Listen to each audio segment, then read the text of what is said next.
하나의 정통 정치 팟캐스트 정봉재 전국구 시작하겠습니다. 자, 오늘 최강욱 21대 대통령 후보는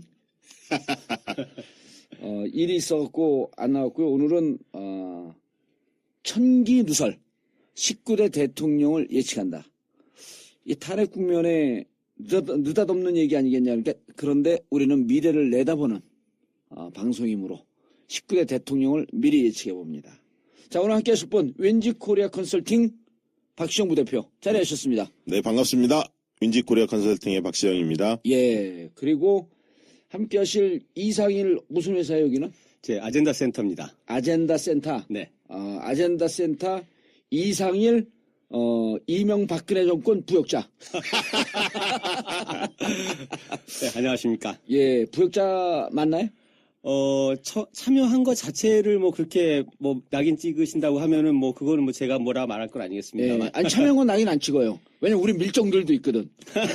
예. 이명박근혜 정권 청와대에서 근무하셨던. 네, 그렇습니다. 무슨 파트예요? 저는 정무하고 홍보 파트에 있었습니다. 여론조사 담당했나요? 예. 여론조사 담당 우리가 좀 용서해줘. 합리적 보수예요. 예. 괜찮죠. 그리고 왜냐면 어느 대통령 시절에도 있어야 되니까. 네. 예. 자, 오늘 12월 27일, 오늘은 의미 있는 날이죠. 이번 주에 29일 날, 안희정 충남지사가, 우리 전국구에 출연을 합니다. 그리고 12월 27일, 오늘 화요일은, 역사적으로 의미 있는 날이죠. 제가 종편을 계속 거부하다가, 네. 채널 A, 예. 외부자들, 전효옥, 진중권과 함께, 오늘 외부자들, 출연하는데, 한번 찾아보세요. 저도 정확한 시간을 모르겠는데 밤 11시 같아요. 화요일 날 11시인가 그렇죠? 그렇죠. 10시인가 11시. 예, 10시인가 11시. 그래서 예. 오늘 첫 방송하니까 우리 전국구 청취자분들께서 본방 사수해서 시청률 쫙쫙 올려주면 출연료도 쫙쫙 올라갑니다. 재밌게 만들었어요. 그리고 채널A에서 부르는 게 이상하지 않아요? 그거 진짜 외부자들 이름 잘 지었는데. 예, 채널A가 제일 빨리 전향을 했어요. 그래요? 내용적으로. 정권은 바뀐다. 원래 그쪽이 가장 셌잖아요. 가장 꼴통짓을 예. 많이 했죠. 동아일보도 그렇고. 예. 예. 그런데 빨리 돌아섰어. 방송에서 딱 소문이 났어요. 냄새를 잘 맡았구나. 정권 교체된다. 음. 정권 교체되는데 보험을 들어놔야 되는데 이 보험료가 예. 저평가 우량주가 누구겠느냐. 정봉주한테 붙은 거지. 그래서 내가 못 이기는 척. 그러는 거예요. 다른 방송에서 프로를 하려고 저한테 연락이 왔어요. 그러나 채널A 한다 그랬더니 딱 대뜸 첫 마디가 거기 입장 바꿨다 그랬더니 바로 줄 섰네. 이렇게 나오더라고. 그쪽 국장이. 의미 있는 거죠, 우리 입장에서는. 네. 그러나 그렇다고 해도 그 채널A가 잘못한 거. 또 우리 이상일 우리 여기 아젠다 센터에 뭐예요? 사장이? 대표예요. 네, 대표예요? 예. 대표는 일단 계좌에 돈 꽂히는 거 보고 용서해 줄지. 근데 티저 광고 보니까 재밌더라고요. 외부자들이요? 예, 재밌어요. 예, 재밌더라고요. 그리고 또 우리가 컨텐츠로 승부하잖아요. 예. 오죽하면 내가 외부자들 하면서 천기누설 하면 안 되는데 5명의 최고의 전문가들이 단톡방에 붙어서 내가 얘기를 해놓으면 자료로 찾습니다. 보통 작가들이 찾아주잖아요. 방송국. 네. 거기 작가가 10명인데 그 작가들도 훌륭한데 이 작가들이 하는 것으로는 식상하다. 그게 팀워크로 하시면 반칙 아닙니까? 그거는 반칙 아니죠. 반칙 아니죠. 그들의 팀워크가 없는 것을 탓해야지. 최순실은 반칙이에요. 최순실이 옆에서 도와준 건 반칙이죠. 그렇죠. 대통령에게는 그만한 권한을 부여했기 때문에. 그리고 대통령이 또 내부의 정무팀, 민정팀을 데리고 했으면 반칙 아니죠. 그렇죠. 아무런 알려지지도 않은 밖에 최순실과 정윤회를 썼다는 건 반칙인 거죠. 무기징역. 피의자 박근혜. 씨. 그건 정식 호칭이에요. 예. 피의자 박근혜. TV조선에도 난리 났던데. 난리 났었죠, 지난주에. 그러니까 지난주에 TV조선 나갔고, 예. 여기 채널A 아니에요? 난 외부자들 출연한 줄 알고 나왔더니, 그때 외부자도 그냥 실시간 급상승. 예. 예. 자, 그리고 이번 주 목요일 29일이죠. 저녁 8시 전국구 공개방송에는 안희정 충남지사가 출연합니다. 청담동 89-10 8시에 시작하는데요. 조금 일찍 와주시기 바라겠습니다. 그리고 31일은 올해 마지막 토요일이죠. 10차 촛불 집회가 열리는 광화문 현장에서 TBS TV 정봉주의 품격시대 강원 집회 현장 공개 방송이 있습니다. 오후 4시부터 8시 정도까지고요. 장소는 세종문화회관과 정부 종합총사 사이입니다.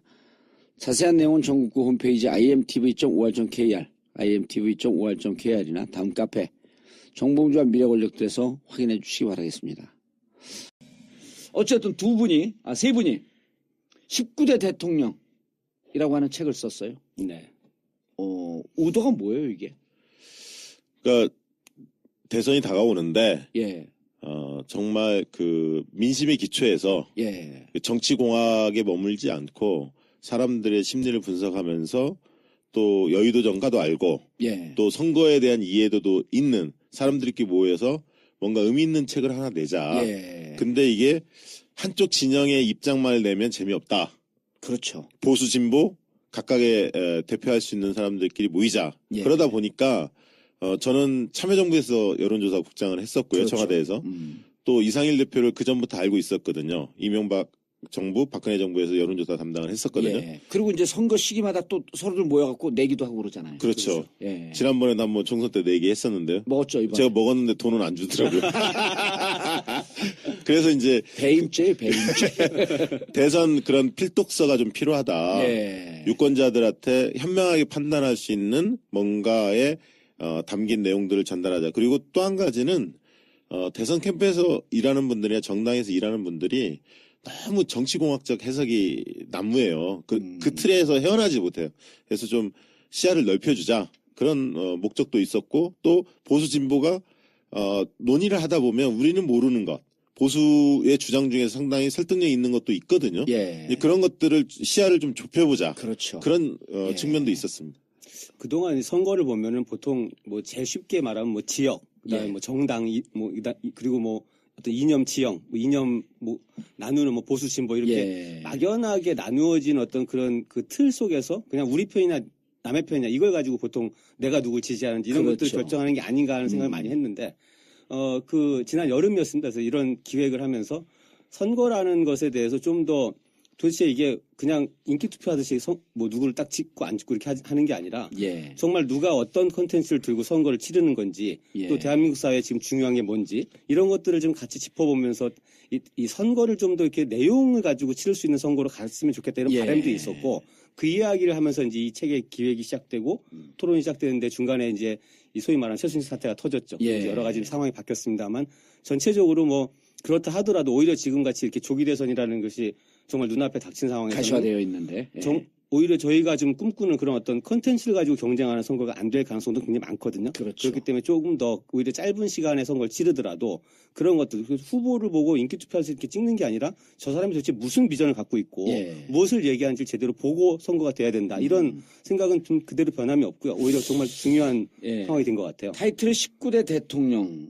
제가 이 책을 낸다고 그랬을 때 제일 그 진심으로 박수를 쳐준 사람이 저예요. 그리고 이 책의 원 기획자는 접니다. 이제 추천사 아주 감사하게. 추천서뿐만이 아니라 이게 왜 이 생각을 했냐면 지난해 우리가 선거 총선 앞두고 제가 제안했고 알고 찍자라고 하는 여론조사 방송을 했어요. 여론조사 방송. 네.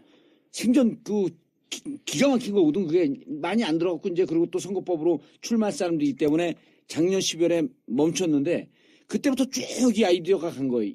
이제는 선거를 파퓰리즘에 근거해서 우리가 지난 총선 때도 맞췄잖아요. 네, 맞췄죠. 방송에 나서 정치 좀 해본 인간들이 개나 발을 불어대. 자기가 조금 생각하는 걸 갖고 뭐 165석, 180석 우리는 새누리당 과반 무너진다. 민주코리아하고 같이 해갖고 그때 만약에 아젠다 센터하고 같이 했으면 어떻게 됐을까 결과가? 여기도 그렇게 예측했나요? 저는 총선 끝나고 반성문 썼습니다. 그 언론 매체에 아. 저는 그때 당시에 아무리 그렇다 하더라도 결국 이 야권 분열, 구도 이슈가 더 크게 작용해서 과거의 선거를 보는 관점에서 못 벗어났던 거죠. 그래서 선거 끝나고 공개 반성문 썼습니다. 예, 그때 몇 측 예석이 저는 뭐 몇 석 예측? 적어도 뭐 160 이상 나올 160 거라고 이상 봤었고요. 나왔습니다. 뭐 예. 전체가 다 그랬으니까요. 또 그런 분들이 계셔야지 또 정봉주 같이 이렇게 빛나는 분도 계시는 것이 뭐. 예, 또 이렇게 제가 별이 빛날 때 밑자락도 깔아주고. 자, 근데 19대 대통령, 정말 의미 있는 책이 나온 게 네. 나는 이게 최순실 국면이 왔는데 너무나 정확하게 예측을 하고 책을 준비한 것 같아요. 네. 왜 그러냐 하면 네. 지금 이 국면에 170만, 220만 거리 나오잖아요. 이 거리 나오는 시민들이 이 촛불을 통해서 뭘 얘기하고 있냐면 우리가 정치인을 제대로 감시하자. 깨어있는 시민이 되자. 똑똑한 정치 관찰자가 되자. 이 선언을 한 거거든요. 이게 다를 때 나왔으면 아마 책이 안 팔릴 수도 있어. 그렇죠. 예. 이번에는 대통령이 어떤 사람이 대통령이 되지? 너무 말도 안 되는 국정농단을 보고 있으니까. 그래서 이걸 좀 과학적으로 연구하고 정말 선거를 좀 제대로 하기 위해서 우리 인식의 지평을 열자라고 하는 욕구가 반드시 지금 있거든요. 그럴 때 책이 나오니까 출판사 사장이 입이 찢어졌어요. 이게 대박이 터질 것 같아갖고. 이게 그러니까 예. 우리 박시영 부대표가 준비한다 그러길래 당장 가져와라 이거. 사람들한테 꼭 들려줘야 될 얘기다. 네. 감사합니다. 예. 이게 지금 책이 한 분량이 한 560페이지예요. 굉장히 좀 두꺼운 책입니다. 근데 재미있나요? 예. 굉장히 재미있고요. 우리가 이제 최순실 사태 이전부터 기획해서 쭉 썼는데요. 그러니까 그 유권자들에 대한 분석에 대한 내용도 있고요. 예. 보수 진보에 대한 어떤 그 진영에 대한 이해, 그리고 정당에 대한 분석, 예. 그다음에 총선에 대한 교훈, 시대 정신, 그리고 최순실 게이트가 미친 영향, 그리고 역대 선거에 대해서 의미 있는 여론조사로 분석한 내용들, 예. 그리고 대선 구도, 복잡한 구도들이죠. 그다음에 예. 이제 대선 후보들에 대한 인물평, 그리고 각 당의 경선 전망, 그다음에 보수의 집권 전략, 진보의 집권 전략, 그리고 마지막으로 19대 대통령 예측 이런 형태로 내용이 짜여 있습니다. 이게 예. 상당히 내용이 충실하게 담겨 있고요. 실제로 19대 대통령 하니까 19대 대통령이 누구이냐 여기에 이제 관심이 모이겠지만 그 전 처음부터 쭉 읽어보면 민심이 어떻게 변했는지를 예. 잘 볼 수 있습니다. 그래서 저 같은 경우에는 이미 최순실 사태 터지기 이전에 이미 그 유권자들은 진보가 훨씬 더 유능하다 보수보다 이 경제 문제나 안보 능력에 있어서 예. 그런 어떤 조사 결과들이 나오기 시작했거든요. 그래서 이제 그런 것들이 윗바탕에 깔려 있었기 때문에 최순실 게이트가 최순실 박근혜 게이트가 터진 다음에 그런 어떤 분노들이 더 치솟아 오르는 거 아닌가. 예. 밑바닥에 그 실망에 대한 근거들이 많이 자리 잡고 있었다. 그렇게 생각이 알겠습니다. 듭니다. 대선 후보를 다 일일이 인물평을 했어요. 네. 반기문, 김무성, 오세훈. 근데 김무성은 빼줘야 되지 않나? 아니 출마 선언할게. 원래 빼려고 했는데 예. 또 이상일 대표가 가까워요. 그래서 일부러 넣어줬습니다. 예. 네. 그러니까 이상일 대표와 김무성은 박근혜와 최순실 관계다. 아직 그건 아니고. 개인적으로 뵌 적이 없어서. 예. 자, 오세훈, 남경필, 유승민, 안철수, 문재인, 박원순. 야, 이거 재밌네요. 그리고 안희정, 김부겸, 이재명, 손학규. 네. 그리고 상대 진영에서 본 우량주. 정봉주가 없는 게 참 안타깝긴 하네. 예, 기타 인물을 넣을까 하다가 예. 출마 선언만 하셨으면. 예. 그냥 이거 피선거권 없어도 출마 선언할 거랬어. 예? 그런 사람들이 정치를 코미디화했다 그러지. 둘이 이 내용을 책 내용을 미잘고잘 얘기하는 것보다도 둘이 쓰면서 이렇게 관점이 좀 틀렸을 텐데 토론하고 그러면서. 그렇죠. 아까 처음에 책 기획 의도 얘기하시면서 이제 보수와 진보의 어떤 진영을 대표 이런 말씀 쓰는데 저나 박시영 부대표가 어떤 진영을 대표할 수 있는 건 아니죠. 그런 자격이 있는 것도 아니고 그렇지만 일반 상식에 더 가깝되 조금 더 정치를 가깝게 본 입장에서 예. 이런 정치판, 대한민국의 이슈 그리고 어떤 대선 후보들에 대한 인물들 이런 것들을 보면서 물론 그분들 입장에서는 저희가 이제 논의한 내용을 보면서 이게 말이 되냐 당신들이 나를 도대체 어떻게 알아서 이런 식으로 평가를 했냐라고 말하실 부분도 있겠지만 예. 유권자들 눈에 비치는 정치인이라는 것은 어떤 면에서 보면은 그게 언론을 통해서 이렇게 보여지는 측면들을 갖고 평가할 수밖에 없기 때문에 그렇죠. 그런 것들에 대한 그 논의를 이어갔고요. 그리고 그런 과정 속에서 보면은 저는 아무래도 이제 보수 정권에서 이렇게 일을 하면서 제가 보수 진영을 대표하거나 그래야 대변해야 될 입장은 아니지만 그러나 과연 이제 이 보수라는 것도 하나의 어떤 이게 지금 보실 때는 어쩌면 뭔가 이렇게 멸망시켜야 되는 망가져. 전 진짜 그렇게 생각 안 해요. 그렇게 보실 수도 있겠지만 그러나 보수도 정치적 우리 동반자이고 동업자이기 때문에 보수가 좀 건전하게 거듭나야 된다. 전 그 주장을 늘 해요. 그렇죠. 저는 예. 저도 그 각도에서 보수라는 것이 과연 무엇을 추구해야 되고 뭐가 바른 길인가에 대한 고민을 시작했었고요. 예. 그거는 최순실 사태 이전에도 사실 지난 총선 때 나타났던 현상이라고 봅니다. 그 총선에서 유권자들이 그렇게 과반 여당을 심판해가지고 그렇죠. 뭐 소수당을 만들었을 때는 그만한 심판이 작동했던 거고 그것이 뭐 공천 막장 공천이라는 게 하나의 에피소드가 아니죠. 본질을 드러낸 거거든요. 이 보수가 무엇을 하고 있는지를 알 수 없을 정도로 망가져 있는 그 현실에 대해서 뭘 바꿔야 되느냐 이런 것들을 이제 논의를 해가는데 물론 그 과정에서 보면 박 부대표님이나 저가 볼 때 동일한 사안이지만 조금은 다른 각도에서 예. 바라보는 것들이 좀 있었고요. 그런 부분들이 아마 토론의 형식으로 좀 담겨 있습니다. 알겠습니다. 대선을 바라보는 관점이 어떻게 돼야 돼요? 바로 본론으로 들어가죠, 뭐. 애둘리지 말고. 대선에 있어서 저는 그 진영 대결을 강화해야 한다고 봅니다. 첫째, 진영 대결을 예, 강화해야자. 최근에 이재명 시장께서 예, 중앙일보 인터뷰 내용에 예. 그 나는 보수다. 나는 보수다 그 얘기도 있었지만 진보가 무능하고 무책임하고 종북 프레임에 빠질 수 있다. 진영 대결을 하다 보면 따라서 그렇게 가서는 안 된다. 이렇게 말씀하셨는데 느닷없이 갈짓자 행보를 해요. 저는 동의하지 않습니다. 그 점에 대해서. 그 점에 대해서 나하고 박시영 부대표하고 15년 전서부터 동의하지 않은 거 아니야? 아니 왜 예. 제 소신도 있죠. 소신을 떠나서 국민들이 어떻게 판단하고 있는가가 중요하거든요. 어떻게 인식하고 있는가가 중요한데 아까 제가 모두에서 말씀드렸다시피 진보와 보수의 평가 자체가 진보가 훨씬 유능하다라는 측면으로 넘어갔습니다. 이미 국민들의 판단이. 예. 그런데 이것을 유능하다. 과거의 프레임, 예. 진보는 경제 능력도 없고 무책임하고 종북 이런 과거의 잣대로 판단하는 것은 현재 국민 인식에 근거한 것이 아니거든요. 예. 그래서 저는 진영 대결을 강화해야 한다. 그게 아하. 오히려 승리의 첩경이다. 그렇게 보고 있고요. 두 번째는 누가 이기든. 누가 이기든. 그 진보는 진영 싸움 할수록 유리하다고 봅니다. 그리고 예. 반기문은 보수의 틀에 가둬야 한다고 보고요. 예. 그리고 경제전선과 안보전선에 있어서 회피하지 말고 전면 싸움을 해야 한다. 예. 그런 어떤 측면에서 그렇게 말씀드리고 싶습니다. 예. 알겠습니다. 동의하시나요? 저는 동의할 수 없죠. 예. 지금 이제 왜냐면 질 것 같으니까. 아닙니다. 그 유권자들이 예. 이미 평가를 바꿨다. 그 진보 진영 야당에 대해서 더 유능하다는 평가를 내리고 있다고 말씀하시는데 저는 그 부분에 동의하기 어려운 게요. 사실 데이터를 가만히 보시면은 총선에서 물론 의석수는 이제 그때 새누리당이 졌습니다. 졌고 예. 크게 심판을 받았지만 득표도 지지 않았나요? 그렇죠. 그 이후에 여론들을 쭉 보시면 최순실 사태 이전까지만 하더라도 결국은 그 야당에 대한 지지율을 잘 보셔야 되는 그 야권의 대선 후보 지지율을 다 보시면 예.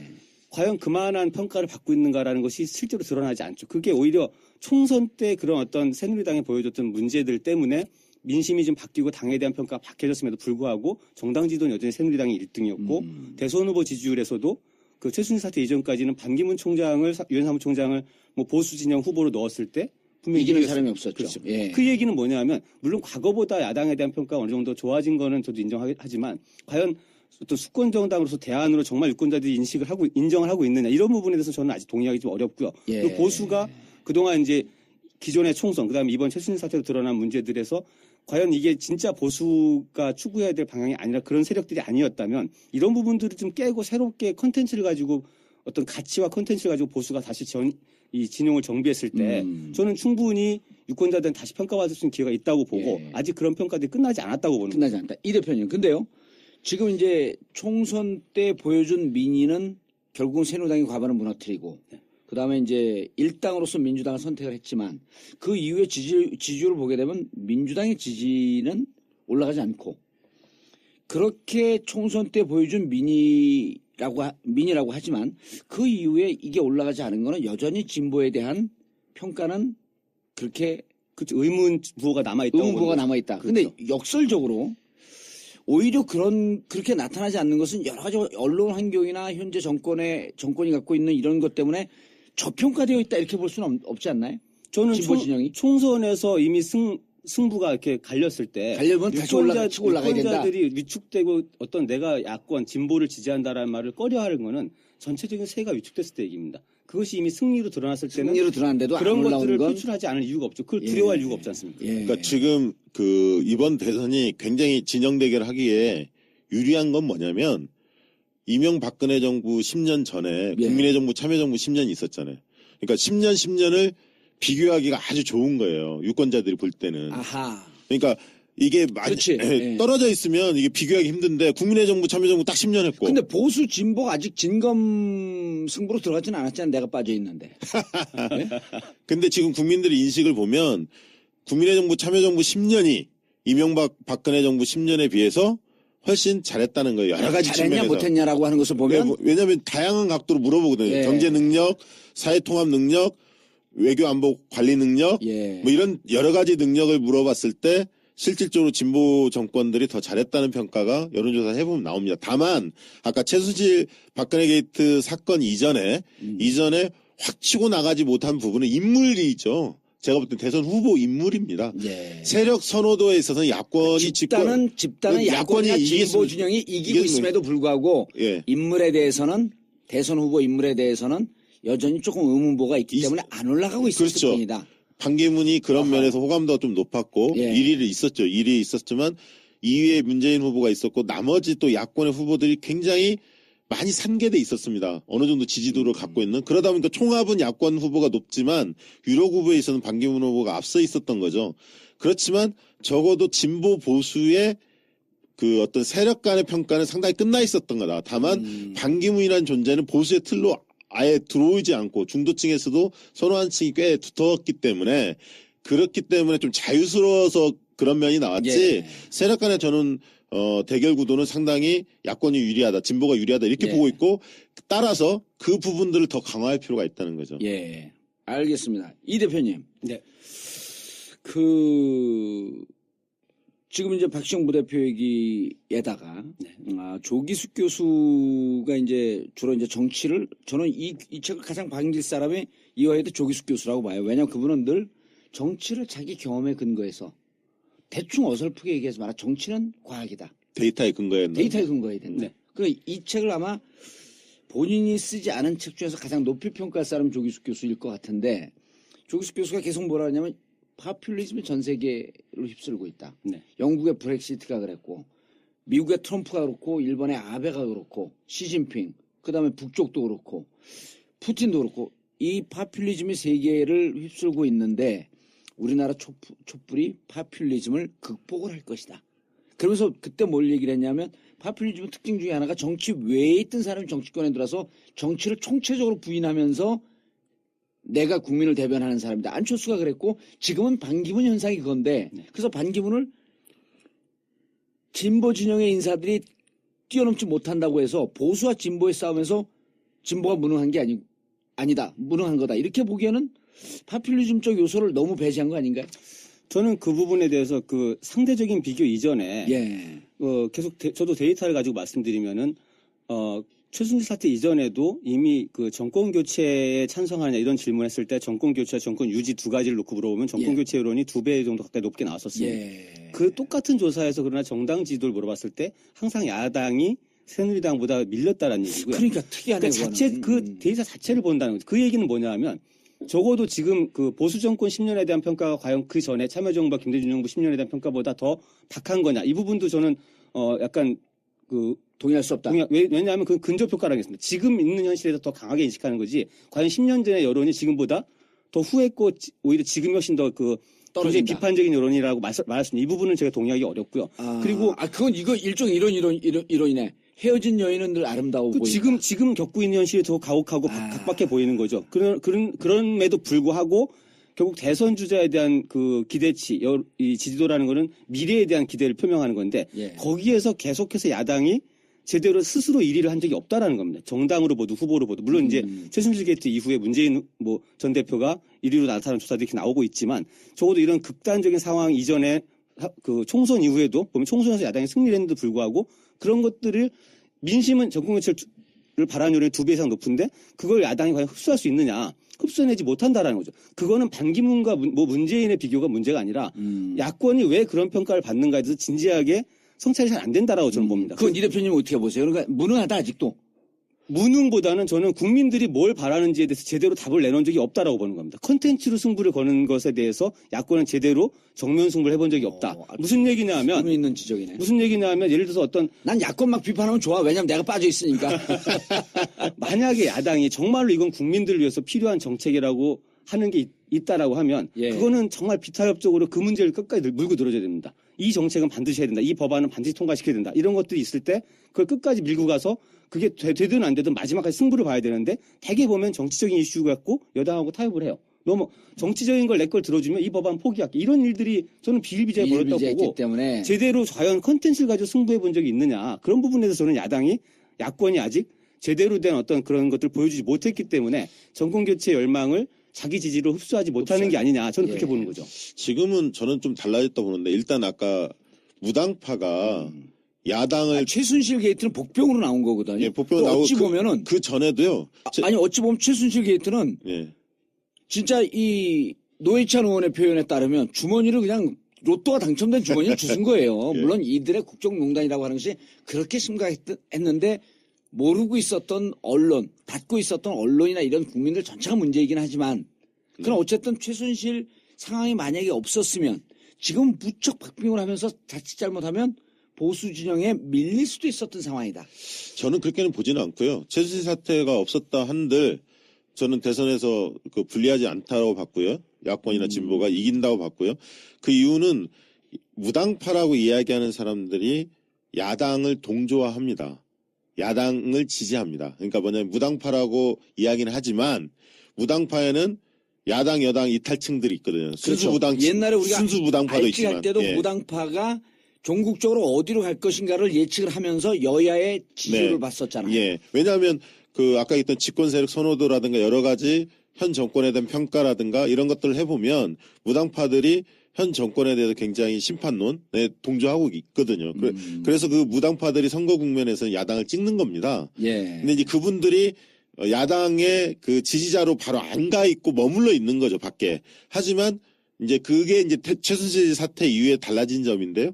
민주당 지지도 40%까지 올라갔지 올라갔죠, 않습니까? 지금. 예. 그런 분들이 이제 흡수가 되는 겁니다. 그리고 선거 국면이 다가오기 때문에 조기 대선이 거의 기정사실화 5월 말. 되고 있기 때문에 예. 저는 뭐 그 민주당의 지지가 35% 내에서는 계속 유지될 가능성이 있다. 물론 비박 신당이 뜨면 일부가 좀 빠져나갈 겁니다. 사실 빠져나갈 거고 경쟁하는 구도로 가겠지만 민주당 지지도가 과거처럼 확 빠지진 않을 거다. 저는 그렇게 봅니다. 왜냐하면 선거 국면이 다가오기 때문에 결집하거든요. 때문에. 예. 그리고 중요한 게 차기 대선은 왜 진보 야권이 승리할 가능성이 높냐면 또 한 가지 중요한 포인트가 뭐냐면 결집력이 다릅니다. 충성도가 다른다는 거예요. 지지층의 결속력이 굉장히 중요하거든요. 오히려 지금은 장년층, 노년층에서 전통적으로 새누리당 지지층들이 투표 포기층이 꽤 나올 것 같고요. 젊은층 40대 이하의 특히 20, 30대의 그 투표율이 굉장히 높아질 것으로 전망하고 있습니다. 기존의 지난 선거에서는 68% 수준이었거든요. 20, 30대 투표율이요. 대선 때.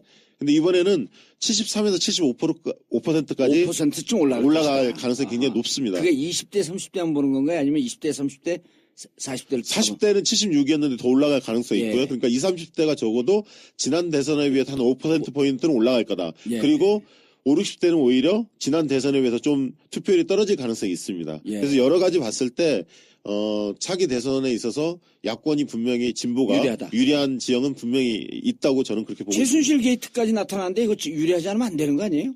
당연히 예. 이번에 못 먹으면 그건 진짜 하늘이 준 기회인데 이번에 못 먹으면 정말 그렇죠. 안 되죠. 자, 예. 야권이 유리하다. 네. 물론 야권이 유리한 것은 그 대부분의 평론가들이 비슷한 생각을 하겠지만 당연하죠. 예. 낙관할 수는 없는 거 아니에요?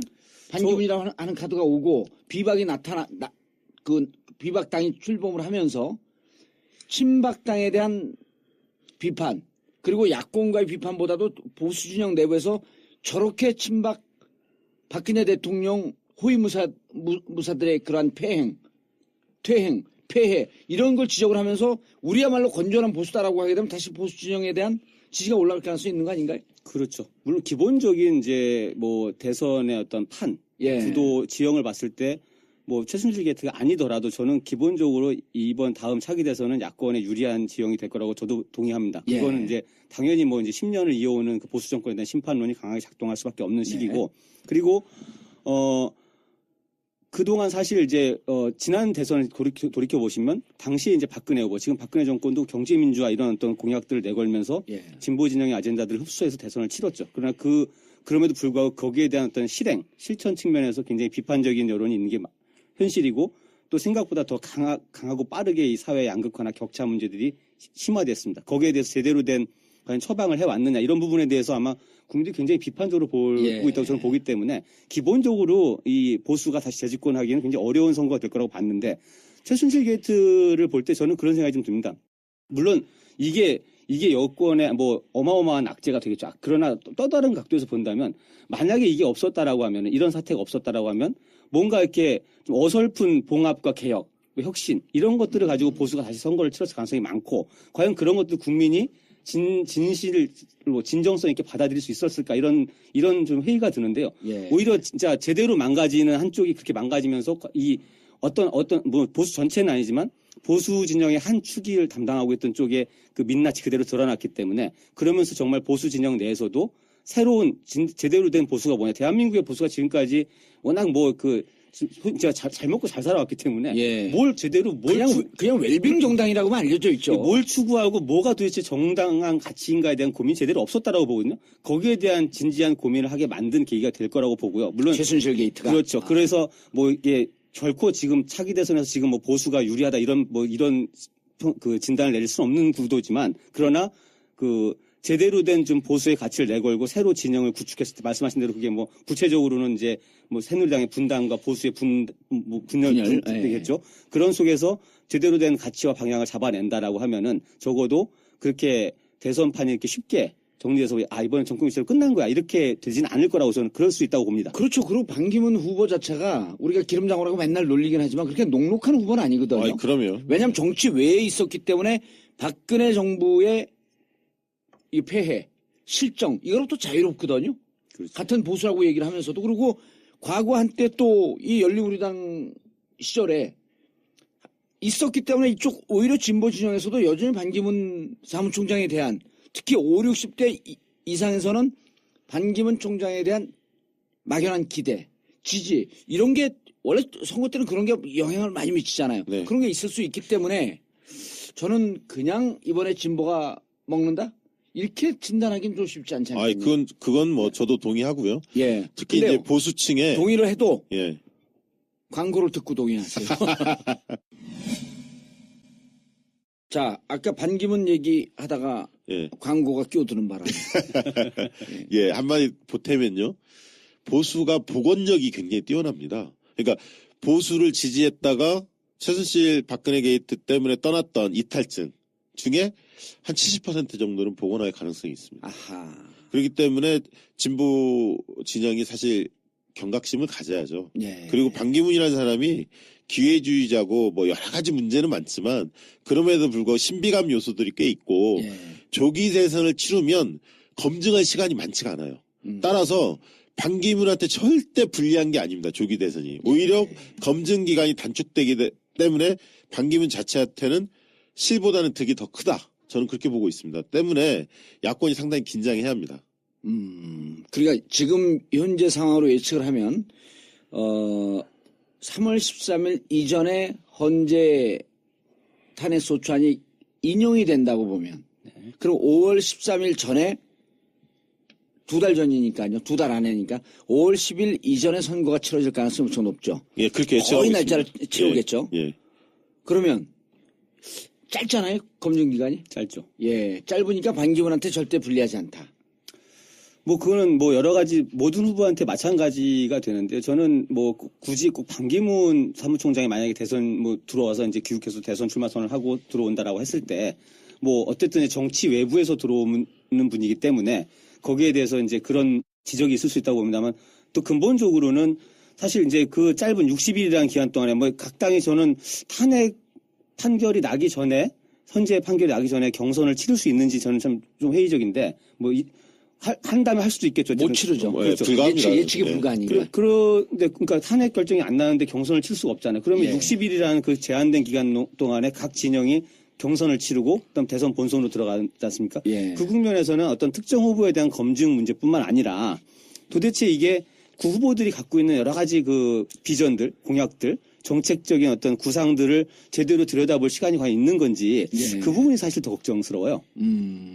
검증할 시간이 상대적으로 부족하다. 그렇죠. 뭐 그렇기 때문에 사실 반기문 후보가 만약에 1월 중순쯤에 귀국을 해서 신당에 만약에 그 합류를 한다면 컨벤션 효과는 충분히 누리면서 그 다음에 바로 당내 경선 3월 달에 들어가면 사실 검증할 시간이 별로 없죠. 그러니까 반기문 후보의 최대 약점이 사실 민생 문제 모른다는 거 아닙니까? 10년 동안 밖에 나가 있었고, 예. 그다음 외교부 수장만 했기 때문에 특히 경제정책이나 사회정책에 대해서 사실 그 체득한 게 없죠. 예. 그리고 정치력도 검증받은 바가 전혀 없고, 때문에 여러 가지 이제 도덕성뿐만 아니라 그런 어떤 정책 능력이나 이런 부분들 꼼꼼히 그 점검을 해야 하는데 그런 시간적 여유가 많지 않다는 거. 예. 근데 걱정하지 마세요. 네. 반기문 그 가족사 개인 비리는요. 예. 제가 다 텁니다.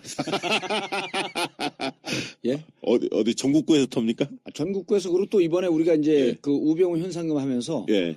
주갤로의 이 난다긴다 하는 이 또 네티즌 수사대라고 또 한 팀이 대단하더라고요. 됐어요. 예, 대단하더라고요. 한 팀이 됐어요. 예.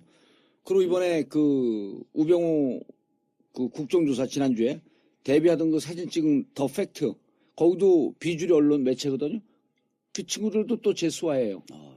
그 이거는 내가 여기서 얘기할 수는 없지만 대한민국 국정원 정보력을 능가하는 불법까지는 아니오고 합법과 비법을 왔다 갔다 하면서 예. 딱 느낌이 오잖아요. 예. 반기문은 걱정하지 마세요. 그리고 그런- 이제 조기 대선이 치러지면 아무래도 그 집권 준비가 잘 돼 있는 후보가 유리합니다. 그렇죠. 그러니까 예. 인수위도 없이 바로 그 대선 투표일 그 다음 날부터 집권을 해야 하거든요. 일을 해야 돼요, 국정을. 그럼 이제 국무총리 아 이번에 인수위 없습니다. 예, 조기 대선 바로, 없습니다. 바로 출범하는 겁니다. 네. 그러니까 그냥 바로 인제 시작하는 거예요. 그래서 각 후보 진영 후보들이 그 본선에 나오는 후보들은 섀도우 캐비닛을 발표를 해야 되고 미리 다 짜고 들어가야 되는 거죠. 예. 어허. 청와대 주요 뭐 수석이나 장관들 라인업을 짜고 발표를 할 거고요. 그래서 투표한 다음 날부터 바로 근무를 해야 합니다. 야. 그렇기 때문에 그 철저하게 그 준비되어 있느냐 이게 굉장히 중요한 변수고 안정감도 있어야 합니다. 그러니까 그 선명함, 개혁성도 있어야겠지만 안정감, 예, 안정감이 굉장히 중요한 요소입니다. 야 국민들이 이거 잘 모르는데 그 다음 날서부터 당선된 그 다음 날서부터 거기 들어가야 돼 관저? 그렇죠. 그렇죠. 예. 바로 취임하는 거죠. 그럼 박근혜 바로 구속시키고. 그거는 뭐 검찰이 뭐 알아서 할 문제죠. 야 취임과 동시에 예. 그래서 아마 이번에 조금 앞으로 좀 더 나가서 말씀드리면 예. 대선에 되게 중요한 관전 포인트 중에 하나가 뭐냐면 어떤 그 섀도우 캐비닛을 발표할 거냐. 거기서 과연 그 각 후보가 갖고 있는 인재풀, 그다음에 국정 운영의 어떤 구상과 방향들이 드러날 수밖에 없거든요. 그건 뭐 어떤 진영 논리에 충실할 수도 있고 예. 또 뭐 그걸 벗어날 수도 있고 여러 가지 그런 것들이 아마 그 후보 개인뿐만 아니라 상당히 그 중요한 어떤 요소로 작동하지 않을까라는 생각이 근데 들어요. 그 섀도우 캐비넷 그거는 무척 그 진보 진영한테 유리한 요소 아니에요? 그렇죠. 근데 왜냐하면 이제까지 그 보수 정권 10년 동안 네. 병역 비리 이제는 위장 전입은 죄도 아니에요. 예. 그러니까 검증을 해봐야 하면 할수록 안 털린 사람들이 없거든. 그런 점에 있어서 무척 그 보수 진영의 불리한 요소 아니에요, 그게? 뭐 어떤 사람들을 꾸리냐에 따라서 뭐 그런 그동안의 흐름을 봤을 때는 예. 뭐 어떤 인물들에 대한 이미 문제점- 노출된 인물들 쓸 거 아니에요. 그러나 저는 어떤 면에서 보면은 개인에 대한 어떤 이제 문제들 뭐 그 발표하는 사람들에 대한 것들도 중요하겠지만 아까 이제 이번 대선은 진영 논리가 중요하다고 하셨는데 오히려 어떤 면에서 보면 전체적인 국민들한테 뭔가 안정감 있는 신뢰, 믿음을 주기 위해서는 그 어떤 진영 논리를 벗어날 수 있는 그런 어떤 인재풀에 대한 운용 계획이라든가 예. 그런 포용력 이런 것도 굉장히 중요하지 않을까 점은 생각합니다. 또 반기문이 유리하겠네요. 그러니까 여러 가지 지금 근데 복합적인 이제 요소가 있습니다. 이쪽도 진보도 예를 들면 뭐 문재인 후보나 또 이재명 후보 뭐 여러 이게 각축전을 벌이고 있는데 사실 그 정의당과의 연정 문제가 뜨겁게 올라올 겁니다. 예. 그러면 정의당과의 연정을 하려고 한다면 당연히 정의당 쪽을 그 배려하는 장관들이 있어야죠. 그리고 이제 문재인 후보 같은 경우도 엊그제 발표한 게 정당이 집권하는 시대를 열겠다. 이런 표현들을 했지 않습니까? 그러니까 개인이 아니라 정당이 중심이 되는 국정을 하겠다. 예. 그러면 본인이 생각하는 섀도우 캐비넷의 대상 후보들도 있겠지만 본인 캠프에 생각하는 낙선한 그 후보들 캠프에서 활동을 잘하는 분들도 있을 거고 교수들도 있을 겁니다. 또 민주당을 중심으로 움직이는 분들도 있을 거고 아까 이제 정의당 같은 경우 만약에 연정이 된다면 그러니까 여러 가지 고려할 요소가 있기 때문에 특정 후보가 섀도우 캐비넷을 꽉 짜갖고 발표하지는 못할 겁니다. 예를 들면 몇 명 정도만 좀 윤곽을 보여주고 나머지는 정당 경선이 끝난 다음에 예. 경선에서 발굴된 새로운 분들을 또 모셔와야 하니까 그런 과정을 겪겠죠. 중요한 게 이쪽 그 진보 진영의 후보는 선거 필승 전략은 하나 있네. 외교부 장관은 꼭 임명할 수 있을 것 같아. 반기문. 한 방에 보내는 거 아니야, 그럼? 반기문 총장이 비박 신당에 만약에 몸을 담는다면 예. 그렇게 보여지는데요.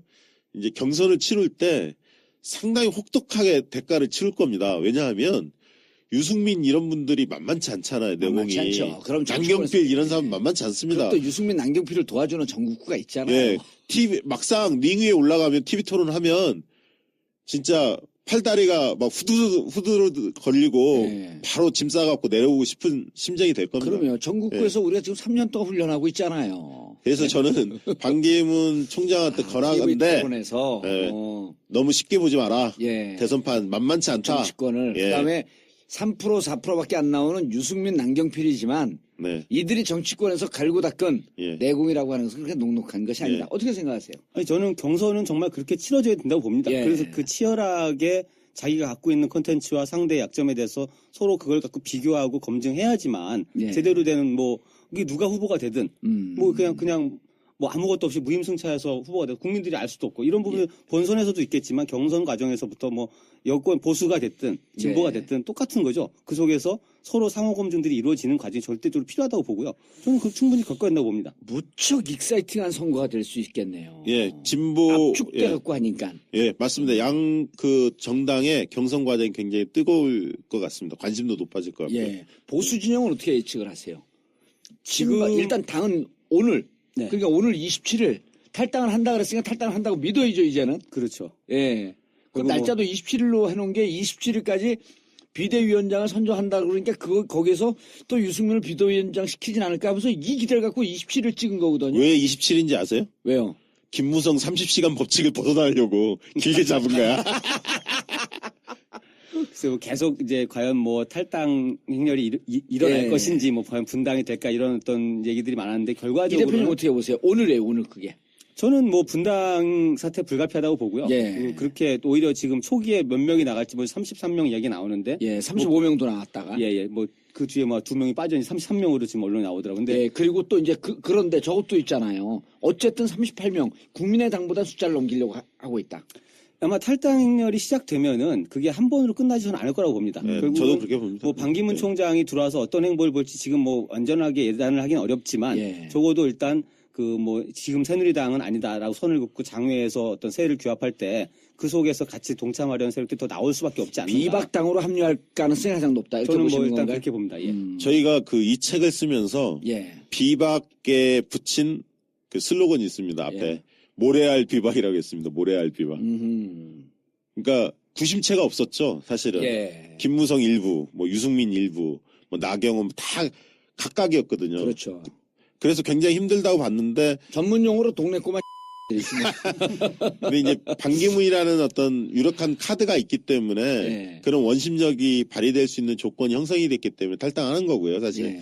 그렇지만 저는 이제 비박을 굉장히 우리 진보 진영이 비박에 대해서 그 실체에 대해서 정확히 국민들한테 알려내야 한다고 생각합니다. 그러니까 비박도 철저하게 박근혜 부역자였거든요. 그렇죠. 마치 그리고- 지금 갖고 무슨 그 보수 아주 건전한 보수인 양 거듭나는데 예. 자기들 사실 박근혜한테 쫙쫙 빨다가 그리고 아무 소리 못 했잖아요. 그 진언 한마디 제대로 못 했었고 예. 총선 때도 마찬가지였고. 아니 유승민 그때 그 원내대표에서 밀려나면서 무슨 헌법 조항이나 들추고 예. 박근혜 정신 차리라면서 아이씨 XXX로 딱 나와야 되는 거 아니야? 예, 탄핵에 동참한 것도 예. 촛불시 232만이 그 들고 일어나니까 예. 무서워서 234만이에요. 4만인가? 나중에 2만 더 늘었대. 아, 그래요? 그래서 234표. 그래서 입장을 바꾼 거지 예. 처음부터 일관성 있게 걸은 게 아니잖아요. 예. 알겠습니다. 저 평가는 어떻게 생각하세요? 저는 뭐 비박과 친박에 대한 어떤 국민들의 인식이 어느 정도는 일치하는 부분도 있고 좀 다른 부분이 있다고 왜냐면 봅니다. 처음에 이렇게 비박 친박당으로 나뉘었을 때 여론조사하면 12에서 13 비슷하게 나오다가 시간이 지나면서 점점 비박당은 올라가고 친박당은 찌그러졌거든요. 네. 그게 이제 최순실 게이트가 터지고 그 다음에 탄핵 국면에 오고 그 이후에 계속 흐름을 보면서 친박이라고 하는 어떤 그 하나의 정치 세력이 좀 더 아주 명확한 형태를 갖추게 된 거죠. 그러면서 예. 거기에 동조하지 않는 그룹들이 좀 차별화성을 가질 수 있는 여지가 생겼다고 좀 보는데 물론 그렇다 하더라도 말씀하신 대로 비박이라 하더라도 집권 세력이 한 축이었고 거기에 대해서 일정하게 어떤 책임감을 예. 통감하고 하는 것들은 분명히 필요하다고 봅니다. 그렇지만 박근혜 정부의 어떤 여권의 한 구성원이었다고 해서 그런 부분들이 무조건 이 사람들에 대해서 어떤 평가가 끝나는 것이냐 이런 부분은 저는 아니라고 보거든요. 어차피 정치라고 하는 것은 진흙탕에서 똥 묻고 하는 거니까. 그래서 그 부분에 대한 어떤 책임 부분에 대한 통감들을 하는 속에서 과연 그동안 뭘 해왔고 앞으로 무엇을 할 것인가에 대한 충분한 자성과 새로운 비전을 내건다면 예. 그것도 당연하게 의미가 있는 게 아닌가. 예. 그리고 거기에 대해서 또 긍정적으로 평가하실 수 있는 유권자도 굉장히 많다고 봅니다. 아직은 그것이 이제 좀 오히려 좀 애매하게 섞여 있다가 점점 이렇게 명확하게 분화가 되는 과정이 아닌가 저는 생각이 자, 들어요. 이 대표님 보시기에 그러면 비박당은 커지고 친박당은 계속 쪼그라들 것이다. 뭐 구체적인 의원 숫자로 보는 세력 분포는 그렇게 꽉 되진 않을 수 있지만 지지율도 볼 수 있잖아요. 지지율이라는 것이 더 대선 국면에서 그게 더 중요할 거고요. 예. 그런 측면에서 본다면 그런 흐름을 갈 거라고 보여집니다. 자, 그럼 이제 예측을 해보죠. 선거 기간은 무척 압축적으로 짧아진단 말이에요. 그럼 친박당은 후보를 낼 수 있을까요, 없을까요? 일단 후보를 낸다고 봐야죠. 당이 후보를 안 내면 안 되죠. 이미 뭐 근데 황교안은 안 한다 그랬잖아. 황교안 지금 주변에선 준비한다는 얘기가 솔솔 나오고 있습니다. 이미. 그래요? 예. 아니어도 저는 그건 잘 모르겠습니다만 뭐 이인재 최고위원도 출마 선언을 했고요. 예, 그래서 저는 일단 후보를 낸다고 봅니다. 정우택도 준비할걸요 아마. 그렇지. 예, 예. 아니 근데 이인재까지 나오면 쥐가 집권했다가 닭이 집권했다. 이제 새가 집권하는 세상이 올 수는 없잖아요. 근데- 아니 어쨌든 친박당도 후보는 낼 것이다. 예, 의원이요. 최소 50명 이상은 친박당은 무조건 새누리당은 있습니다. 예. 강성 친박 한 20명에다가 그다음에 비례대표 17명 출당 조치 안 하죠. 그리고 영남 TK 기반에 한 1, 20명 하면 최소 5, 60명, 5, 60명 정도는 탄탄하게 버티고 있을 거고요. 국민 지지도도 제가 볼 때는 뭐 7, 8% 밑에는 떨어지지 않을 겁니다. 그 정도는 받쳐주되 7에서 한 10% 정도 유지하면서 비박이 더 높겠죠. 한 15에서 20까지는 나갈 거라고 보고 있는데요. 어쨌든 힘의 균형은 비박이 가져가긴 하겠지만 친박 새누리당이 한꺼번에 확 무너지지 않을 거다. 고령층은 받치고 있기 때문에. 다만 관심거리는 예. 둘이 막판에 단일화를 할 거냐. 예. 예를 들면 이쪽에서 황교안, 저기가 반기문이 만약에 된다면 단일화를 해서 여권의 분열을 봉합을 해서 단일 후보 낼 거냐 이 문제인데. 그거는 이제 좀 이따 얘기하고요. 그러면은 결국은 친박당에서도 후보는 낸다. 그렇죠. 그리고 반기문은 비박당으로 갈 가능성이 높다. 뭐 그렇게 보는 게 가장 합리적이다. 합리적인 수준인데 그러면 정당 지지도와 후보 지지도는 별개로 좀 갈 수 있습니다. 예를 들어서 정당 지지를 물었을 때 새누리당이 그대로 일단 존속한다고 보고 한쪽에서 그러면 그것이 한 7, 8% 정도 예상하셨는데 저는 뭐 대략 그런 수치가 나오지 않을까 봅니다만 후보 지지도 측면에서는 한쪽으로 쏠림 현상이 미리 나타난다고 저는 봅니다. 그래서 만약에 어쨌든 이제 진영 논리로 갔을 때 반기문 총장이 들어와서 보수 진영 쪽의 정당과 손을 잡는다라고 했을 때는 그쪽에 쏠림 현상이 굉장히 강하게 나타나면서 힘 자체가 거기에 집중되는 거죠. 예. 그런 현상이 더 명확하게 나타나지 않을까 생각이 듭니다. 저것도 한번 봐줘야 되는데 그럼 비박당에 반기문 사무총장 비박당으로 간다. 그러면 그쪽에서 이제 비박당에서 유승민 후보가 있고 유승민 의원이 있고요. 남경필 의원이 있고 오세훈도 이제 뭐 그쪽으로 갈 가능성이 높죠. 그리고 이제 반기문까지 하게 되면 그래도 여기서 경선을 통해서 결국은 반기문이 대선 후보가 될 가능성이 가장 높다고 보시나요?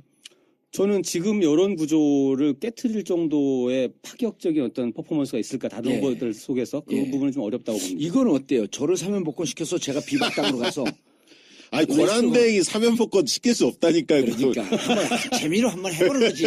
기대를 그렇게 선산히 짓밟아버리냐. 황교안은 충분히 하고도 남을 인간이야.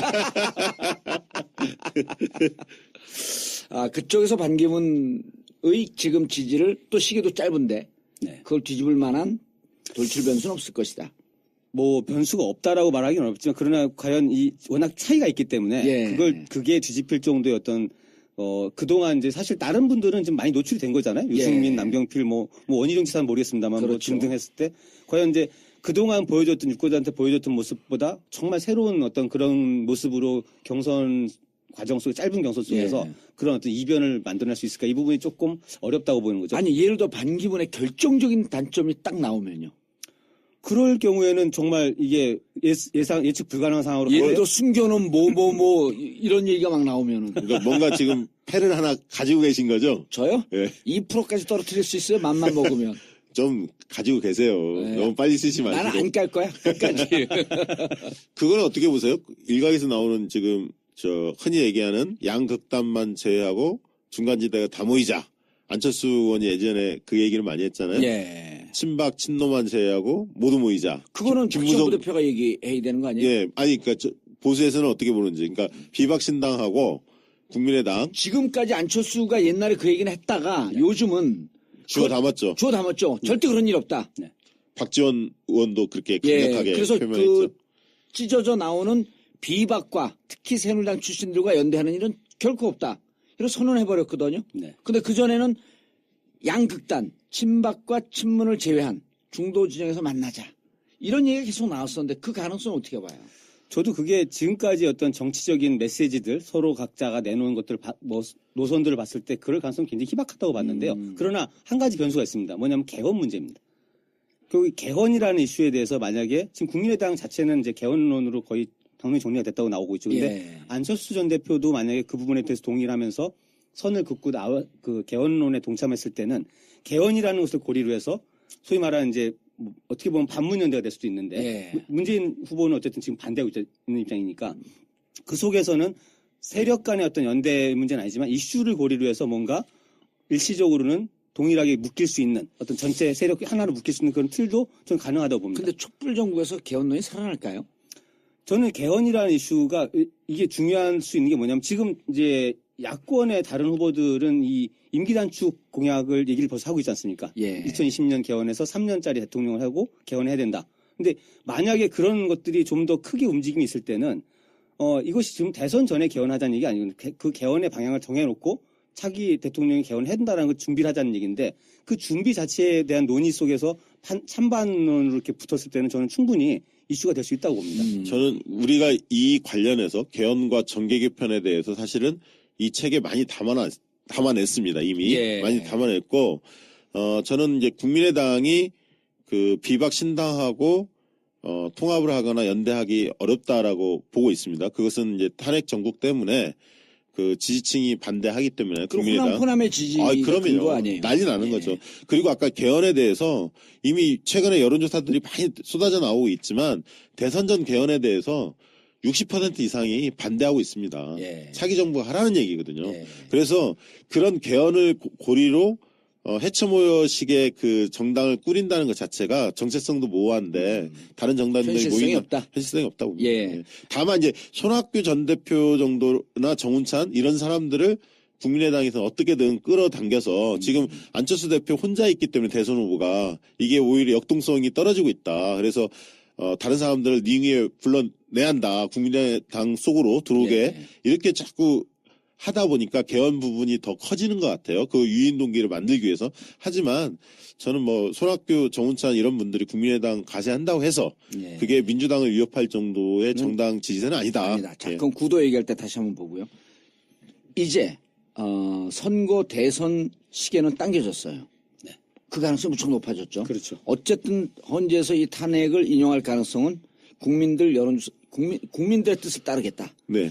이런 얘기가 계속 흘러져 나오는 거 보면 일단 80-90%는 이 탄핵에 찬성함으로 인용될 가능성이 높은데 그럼 대선 시기가 당겨졌고 이런 국면에서 대선 투표율은 올라갈까요? 내려갈까요? 저는 뭐 올라갈 거라고 봅니다. 올라갈 거. 지난번에 몇 프로 했었죠? 자, 지난 대선 18대 대선 투표율이 몇 %였었죠? 76% 가까웠습니다. 예, 8%. 75.8%. 네. 그럼 이번 무척 높았네요? 네. 예. 아, 지난 대선에 문재인과 박근혜 후보가 빡세게 붙었죠. 네. 그렇죠. 그럴수록 이제 올라가는 건데 이게. 그러니까 노무현 이해창 붙었을 때 2002년에는 70.8.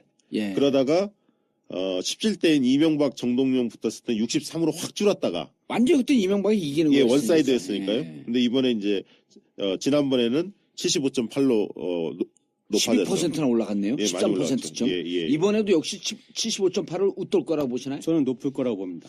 뭐 저도- 그만큼 관심도 높고 예. 저도 한 78% 뭐 안팎으로 되지 그렇죠. 않을까 아, 싶습니다. 그게 높아져야지 또 책도 팔릴 거 아니야. 예, 책은 많이 팔릴 것 같습니다. 이번에 투표율이 높아지면 네. 유리한 쪽은 보수일까요, 진보일까요?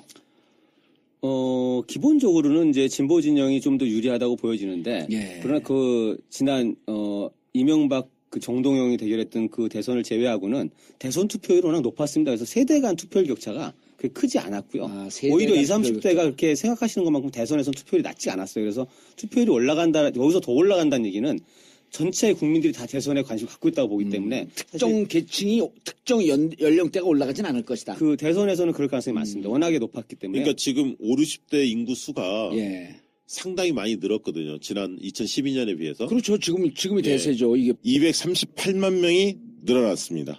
5, 60대가. 예. 그렇기 때문에 거의 그 20, 30대가 투표율이 받쳐주지 않으면 이 부분이 세대 투표 현상이 40대 이하하고 5, 60대하고 이 부분이 투표율이 20, 30대 올라가지 않으면 굉장히 힘겨운 싸움을 할 수밖에 없는 구조입니다. 사실 물론 예. 작년처럼 100% 뭐 새누리당을 지지하는 건 아니지만 보수를 지지하는 건 아니지만 하루아침에 또 바뀌지도 않지 않습니까? 이번에 촛불혁명 국면에서는 그래도 5, 60대도 상당히 많이 진보 진영이나 야권으로 돌아섰다고 보지 않나요? 예, 그렇게 봅니다. 근데 그래서 저는 이제 대선의 승부처 핵심 연령을 50대 초반으로 봤습니다. 50에서 54. 그래서 45에서 54가 제일 중요하고 특히 50에서 54가 중요하다고 이야기를 했고요. 예. 우리 이 대표님은 50대 전체가 중요하다라고 말씀하셨죠. 왜 그렇죠? 지금 이제 뭐 이건 보수 진영의 입장에서 봤을 때 결국 예. 50대에서도 우위를 점하지 못하면 그 진다. 승부가 끝난다고 보는 아. 거죠. 물론 이제 그리고 40대는 저도 물론 40대 후반, 50대 초반 이렇게 걸쳐 있는 세대에 대한 주목을 굉장히 강하게 하고 있는데 그러나 40대는 이미 우리가 과거에 2030 이렇게 얘기하다가 지금 2040 얘기하는데 20, 30대랑 거의 동질화됐다고 저는 봅니다. 그래서 40대는 예. 그래서 50대에서 만약 50대가 탄핵 국면에서 촛불에 동참한 건 맞죠. 40대 예. 뭐 당연히 말할 것도 그러나 이 촛불에 동참한 사람들의 어떤 심리가 박근혜 대통령에 대해서 인정할 수 없다라는 건 분명히 동의하고 있는 뭐 절대 다수 동의하겠지만 그럼 그 이후에 선택에서도 과연 야당을 지지할 것이냐 이 부분은 아직은 저는 미지수라고 보거든요. 예. 여기에서 어떤 승부가 펼쳐지냐에 따라서 대선 국면이 대선 판도가 예. 바뀔 수 있다고 봅니다. 50대 초반, 50세부터 54, 그다음 55에서 59. 여기가 이번 대선의 향배를 가늠하는 승부처다. 예, 그리고 인구도 제일 많고. 예, 이게 재밌는 게 최근 조사를 해보면 예. 45에서 54가 한 묶음으로 움직입니다. 45에서 54. 예. 아. 또 35에서 44살, 예. 44세까지가 또 한 묶음으로 움직입니다. 예. 그러니까 50대 후반하고 50대 전반이 달라요. 아하. 정치 성향이. 예. 그래서 45에서 54가 같이 움직인다. 같이 움직입니다. 오. 그래서 이제 그게 같이 움직여만 준다면 예. 야권 유리하죠. 그래서 저는 50대 초반에서 적어도 10%포인트 이상이 야권 후보가 이겨야 한다. 그래야 50대 후반에도 밀리는 거를 어느 정도 상쇄할 수 있다. 아니, 그러니까 이거예요. 예를 들어 51세 된 분들이 57세하고는 술을 잘 안 먹거든. 근데 48세하고 먹는단 말이야. 그러니까 같이 움직이는 거 맞아. 그리고 그 세대가 전대업 세대들이에요. 아, 전대업 좀, 앞선 세대하고 조금 전대업 앞선 세대. 그러니까 834 정도부터 이제 70학번 뭐 예, 이제 듣는 내년에 분들에게 예. 834는 834년생이 아니고 834 학번입니다. 학번. 예. 같이 움직입니다. 그래서. 아, 그리고 같이 중요한 거는 움직이는. 지난 대선에서는 전대업 세대라고 하는 것은 우리 사회의 비판적 인식, 민주주의에 대한 갈망이 가장 셌던 시대를 얘기하는 그렇죠. 거라고 봐야죠. 예. 그리고 그 젊은 시기에 민주화 운동의 어떤 현장을 그대로 목격하면서 성취도 한번 같이 맛본 세대. 그리고 87년 6월 항쟁을 경험해본 그렇죠. 20대 때. 예. 그리고 노사모, 예. 노무현 탄핵 때 또 예. 노무현 대통령 탄핵 때 앞장섰던 세대들이고요. 예. 그다음 미권스. 미건스. 예. 그리고 이번 촛불시에서도 어린 중고등학생들 많이 데리고 가족들이 나왔잖아요. 그 세대의 중심에 전대업 세대가 있죠. 이번에 촛불시에 적극적으로 참여했던 예. 사람들 중에 중고등학생들을 자녀 둔 부모들이 많이 나왔는데 그렇죠. 그 부모들 중에 전대업 세대가 많았습니다. 사실. 그러니까 80년 중반 학번 때. 예, 중후반 학번 때. 예. 그 층이 많았고요. 지난 대선 때는 아무래도 박근혜 후보가 나왔기 때문에 가장 많이 문재인 후보가 뒤진 계층이 예. 50대 여성이었습니다. 엄청나게 졌습니다. 거기서 뭐 거의 30%포인트 차이로 밀렸습니다. 예. 50대 여성에서요. 근데 이번에 최순실 사태가 터지면서 가장 분노했던 계층 중에 하나가 50대 여성입니다. 예. 특히 강남 아줌마들. 강남 아줌마들 저하고 미용실 같이 다니는 아줌마. 자기보다도 못난 사람이 예. 저기서 나라를 흔들고 있으니까. 그러니까. 그리고 아니, 저하고 평상시에 미용실에서 만나면 예. 저를 아니까 예. 쳐다도 안 보고 엄청 싫어해요. 예. 진보라고 하는 인간이 이 비싼 고급 미용실 와서 저렇게 활개를 치고 다니는지. 그럼 제가 딱 한마디 해주죠. 댄디 진보. 네? 그래서 최근에 대선 후보 지지도 조사를 해보면 과거에 문재인 후보도 남성한테 지지도가 높았고 여성한테 약했거든요. 근데 최근에는 남녀 간의 차이가 많이 좁혀졌어요. 그러니까 여성층들이 과거에는 야권 후보들한테 눈길을 별로 안 줬는데 최근 들어 좀 최순실 게이트 때문에 그게 좀 틀려졌다. 달라졌습니다. 예. 50대에서 누가 이기길 희망하는 건 아니잖아요. 우리 이상일 대표도 객관적으로 분석을 하는 분석 전문가이지. 그렇습니다. 예, 어디가 이겨야 된다라고 보는 건 아니고 이 사회가 어떻게 분석을 하고 정치를 바라보면서 건강한 사회로 갈 것인가 이거에 대한 관심이 있는 거 아니에요? 네, 그렇습니다. 예, 그건 부역자라고 보면 안 돼. 아니 보수가 이겨야 예. 일하기가 편해요. 그래요? 안 돼. 다시 이제 진보가 이기면 우리가 흡수하면 되고. 그렇지. 그 후보 지지도들 이렇게 여론조사 데이터를 보면서 계속 느끼는 건데 지금 아까 이야기 중에 이제 그 문재인 이재명 경선 치열할 수도 있다 이런 말씀을 하셨지만 예. 결국은 저는 야권에서 이 내부적으로 좀 굉장히 고민스러운 부분이 그럴 거라고 보는데 안철수 문제도 있지만 예. 결국은 이 대세론이라는 걸 끌고 이제 탄핵 국면에서 1위로 올라선 문재인 후보의 이제 후보라고 보겠습니다. 예, 후보가 과연 이제 얼마만큼의 그 신뢰와 믿음을 주고 있느냐 예. 그 부분에 대해서 오히려 집중해야 된다고 보는데 여기서 문제가 되는 게 뭐냐면 제가 볼 때는 제가 이제 보는 관점에서는 두 가지 측면의 문제가 항상 보여요. 하나는 명쾌하지 않다라는 거. 예. 도대체 무엇을 어떻게 하겠다는 것이 명쾌하지 않다라는 것하고 문재인 후보가. 그렇죠. 예. 그리고 적어도 만약에 이렇게 촛불 민심이 거대하게 일어나서 뭔가 큰 흐름이 일어났을 때 정치적인 리더는 어느 국면에서는 그것을 어떻게 끌고 갈 수 있는지를 설득해낼 수 있어야 됩니다. 그냥 그 함성에 묻혀서 가고 똑같이 뭐 박근혜 퇴진 탄핵을 얘기하는 게 아니라 그 이후로 어떻게 끌고 가는 것이 가장 좋은 방법인지를 설명하고 그걸 설득할 수 있어야 되는데 앞장서서 미래를 보여줘야 된다. 그런 리더는. 부분들이 없기 때문에 이 대세론을 밀고 가지 못하는 그런 상황에 좀 처해 있는 게 아닌가 생각이 되는데요. 지금까지 제가 책을 쓰면서 거의 우리가 한 5, 6개월 작업을 했거든요. 예. 초질간 우리 이상일 대표의 논지의 핵심은 문재인만 아니면 된다. 문재인을 어떻게든 끌어내려야 한다. 이게 보수의 가장 중요한 전략입니다. 이번 대선에. 그렇지. 예. 왜냐하면 예. 문재인이 뭐라고 한마디 하면 예. 이른바 보수 언론에서 개떼처럼 달게 들잖아요. 예. 그 다른 후보들 얘기하면 그냥 놔둬. 그러니까 저는 문재인을 끌어내린다 아니라 안타까워서 들어요. 아니 그런데 이런 거예요. 우리가 여기 책에도 잠깐 썼지만 이재명 문재인 후보 지지자들이 지금 그 피박살나게 싸우고 있거든요. 이게 87년도 내가 늘 얘기하지만 87년도 대선 때 김대중 김영삼을 지지했던 사람들이 지금도 만나면 악수만 하지 같이 앉아 술 안 먹습니다. 이게 적보다 더 미운 동지거든요. 진보 진영의 분열이 늘 이래서 심각하기 때문에 그래서 제가 유권자 단일화 운동 changekorea.net 이게 나는 사람들이 아직은 이 위력을 잘 모르는데 시간이 지나면 지날수록 이 changekorea.net에 회원이 50만 명, 미건수가 23만 명까지 간 거거든요. 그러니까 진보 진영에서 적극적으로 온라인 사이트나 오프라인 활동에 가입할 수 있는 사람의 최대 수치가요 25만 명쯤 됩니다.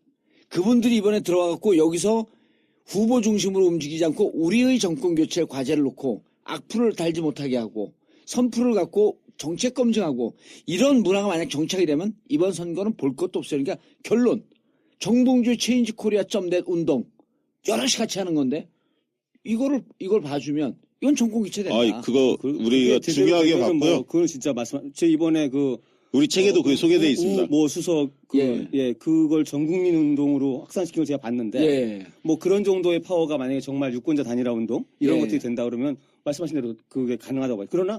그러나 그 생각보다 늘 보면 야권의 이 분열 DNA는 굉장히 상상을 항상 넘어설 만큼 강하다. 제가 이제 한마디 드리고 싶은 게 있는데 뭐냐면 이번에 한번 당해보세요. 이 친박 그 새누리당하고 비박하고 이 갈라지면 어떤 현상이 벌어지는지 우리는 익히 경험해봤거든. 이 수십 년 동안 골육 상쟁의 길로 가면 얼마나 그게 폐해가 큰지 한번 겪어볼 거예요. 지난번에 쉽지 않습니다. 그거 봉합이.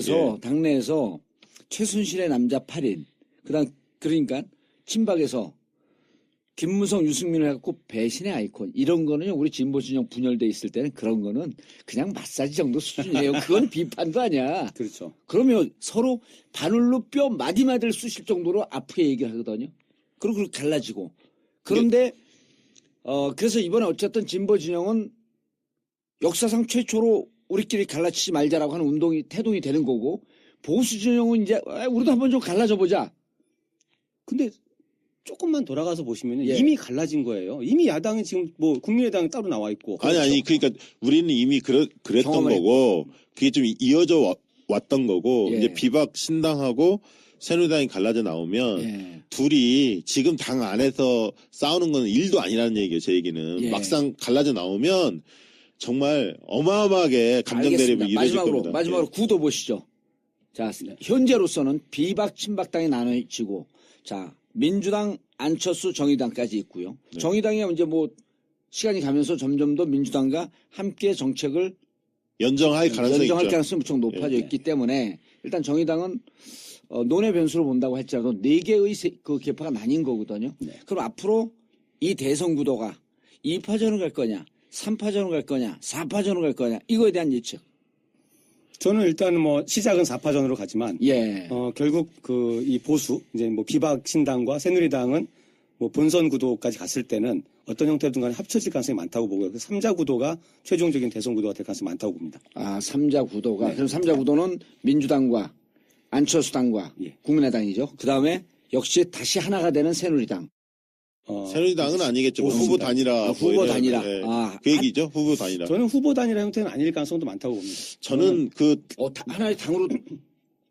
하나의 당으로 다시 갈 수 있다고 보는 아니요, 건- 그런 게 아니죠. 그러니까 예. 결국은 이제 보수층 유권자 몇 퍼센트 가져갈지 모르지만 뭐 새누리당은 지금 새누리당 이제 친박 주도의 새누리당에 예. 뭐 대선 후보를 냈을 때 끝까지 레이스를 할 것이냐에 대해서는 좀 회의적이라는 겁니다. 뭐 후보를 내겠지만 아, 뭐 그러니까 단일화라고 하는 그 과정을 거치지 않더라도 그냥 퍼포먼스 없이도 저는 보수 다이할 수 있다. 예, 그럴 수 있다고 봅니다. 아, 그러니까 죽을 수 있다. 지난번에 그 통합진보당 이정희 후보처럼 등록한 다음에 그만두는 게 아니라 등록 시점 이전부터 포기할 가능성도 있다. 뭐 시점을 왜냐면 정확히 거기 모르지만 찍히면 이름이 예. 찍히게 되면 어쨌든 그 누수표가 생기니까 글쎄요, 저는 뭐 지켜봐야겠습니다만 막상 지켜보고 예측하면 안 되잖아. 아니 전문가들인데. 책에는 다 담아놨는데 예. 그 몇 파전으로 갈 것 같아요. 그러니까 저도 뭐 3파전을 예상을 했습니다만 4파전 갈 가능성이 저는 있다고 봅니다. 왜냐하면 정당이라는 게 분명 이게 3파전, 4파전. 아이씨, 그러면 책 안 팔려.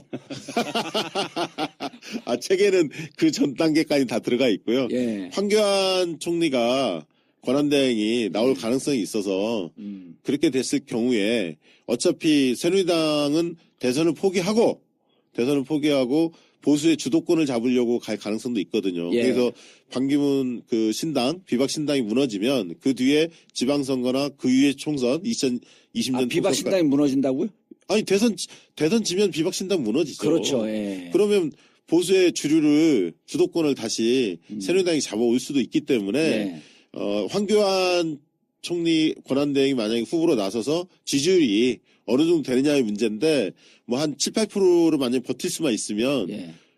고할 가능성도 있다. 저는 그렇게 봅니다. 근데 그 말한 그래서 대로 4파전이 된다? 아니 그렇게 된다면 그 네. 지지율이 만약에 한 5% 이하로 떨어진다면 말씀하신 대 실질적으로 3자 구도로 갈 거고 한 8%나 이 정도로 받쳐준다면 비겁한데 어떻게 할 건지 분명히 얘기하는데 자꾸만 그리고 황교안 총리 저는 출마 가능성 정말 가능성 있다고 보세요?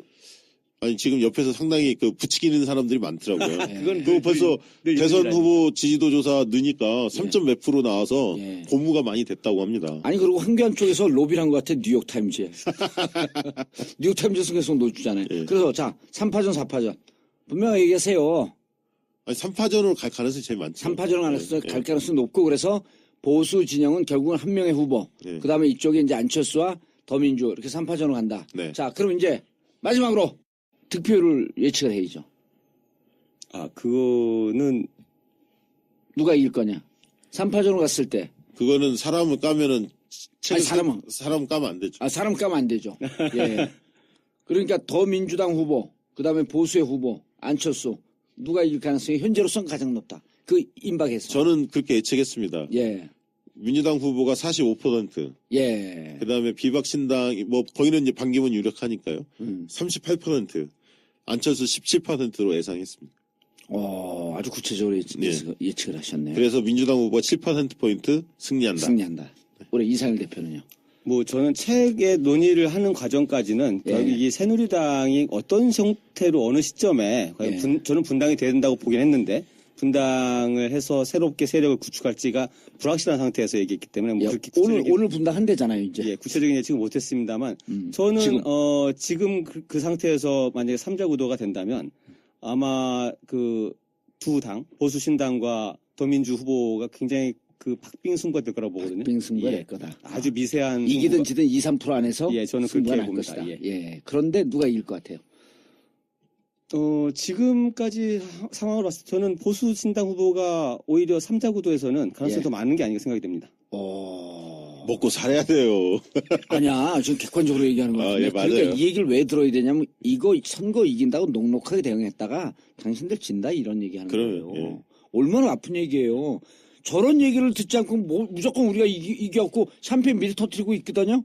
그 측근 이 문고리 3인방, 문고리 5인방 들 그거 하면 안 되거든 지금. 그래서 이런 구도로 가게 되면 보수당의 후보가 유리할 가능성이 높다. 물론 뭐 여러 가지 전제 조건을 달고 드리는 말씀이지만 그러나 예. 탄핵이라는 과정은 어떻게 보면 유권자들이 그동안 분노했던 부분들에 대한 심판이 완결이 됩니다. 심판 9시 끝났다. 그렇죠. 하나가 끝났기 때문에 근데 거기다가 지금 새누리당이 만약 분당이 되지 않고 그냥 그 당을 뭐 문패 뭐 간판 바꿔다고 새로 한다. 그거는 인정을 못 하겠지만 새로운 세력으로 이렇게 다시 새로운 주자와 함께 뭐 어떤 가치를 내걸고 어떻게 들어왔을 때는 과연 이 심판론의 대상에 그게 묶일 것이냐 저는 그렇지 않을 가능성이 많다고 보고요.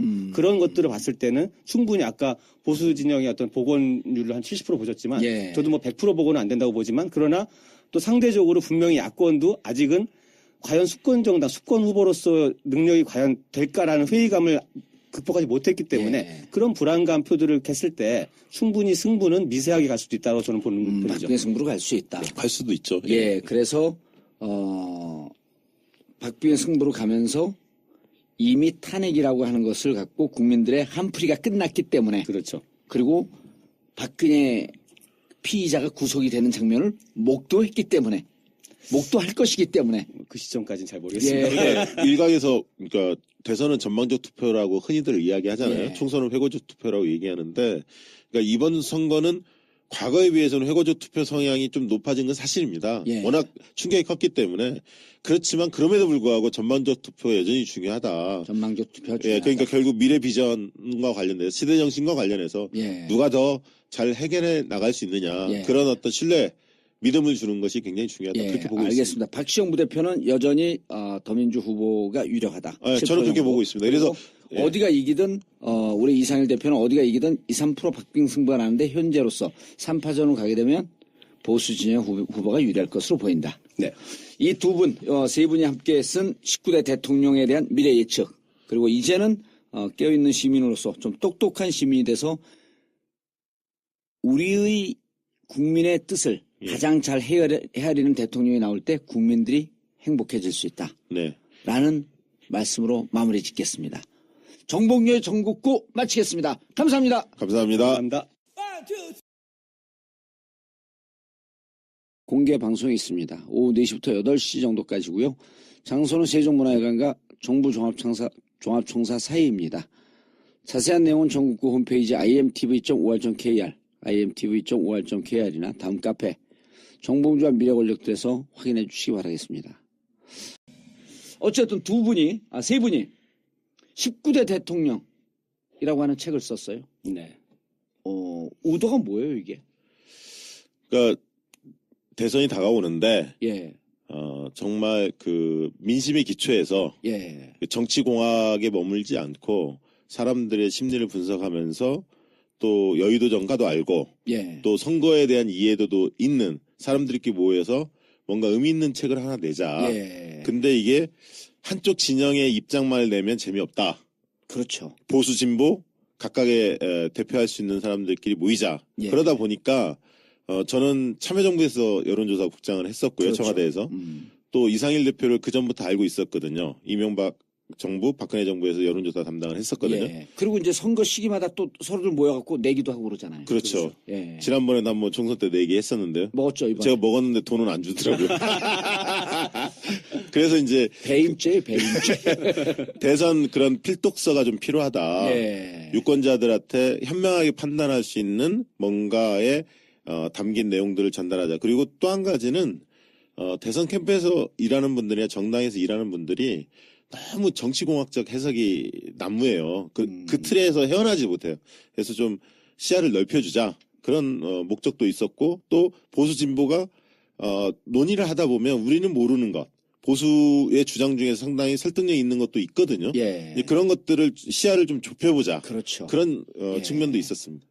그동안 선거를 보면은 보통 뭐 제일 쉽게 말하면 뭐 지역, 그다음에 예. 뭐 정당, 그리고 뭐 어떤 이념 지형, 뭐 이념 뭐 나누는 뭐 보수 진보 이렇게 예. 막연하게 나누어진 어떤 그런 그 틀 속에서 그냥 우리 편이나 남의 편이냐 이걸 가지고 보통 내가 누굴 지지하는지 이런 그렇죠. 것들을 결정하는 게 아닌가 하는 생각을 많이 했는데 그 지난 여름이었습니다. 그래서 이런 기획을 하면서 선거라는 것에 대해서 좀 더 도대체 이게 그냥 인기 투표하듯이 뭐 누구를 딱 찍고 안 찍고 이렇게 하는 게 아니라 예. 정말 누가 어떤 컨텐츠를 들고 선거를 치르는 건지 예. 또 대한민국 사회에 지금 중요한 게 뭔지 이런 것들을 좀 같이 짚어보면서 이 선거를 좀 더 이렇게 내용을 가지고 치를 수 있는 선거로 갔으면 좋겠다 이런 예. 바람도 있었고 그 이야기를 하면서 이제 이 책의 기획이 시작되고 토론이 시작되는데 중간에 이제 이 소위 말하는 최순실 사태가 터졌죠. 예. 이제 여러 가지 상황이 바뀌었습니다만 전체적으로 뭐 그렇다 하더라도 오히려 지금같이 이렇게 조기 대선이라는 것이 정말 눈앞에 닥친 상황에서 가시화되어 있는데. 예. 오히려 저희가 좀 꿈꾸는 그런 어떤 컨텐츠를 가지고 경쟁하는 선거가 안 될 가능성도 굉장히 많거든요. 그렇죠. 그렇기 때문에 조금 더 오히려 짧은 시간에 선거를 치르더라도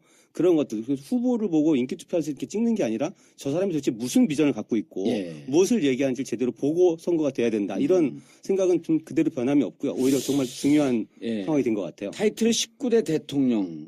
제가 이 책을 낸다고 그랬을 때 제일 그 진심으로 박수를 쳐준 사람이 저예요. 그리고 이 책의 원 기획자는 접니다.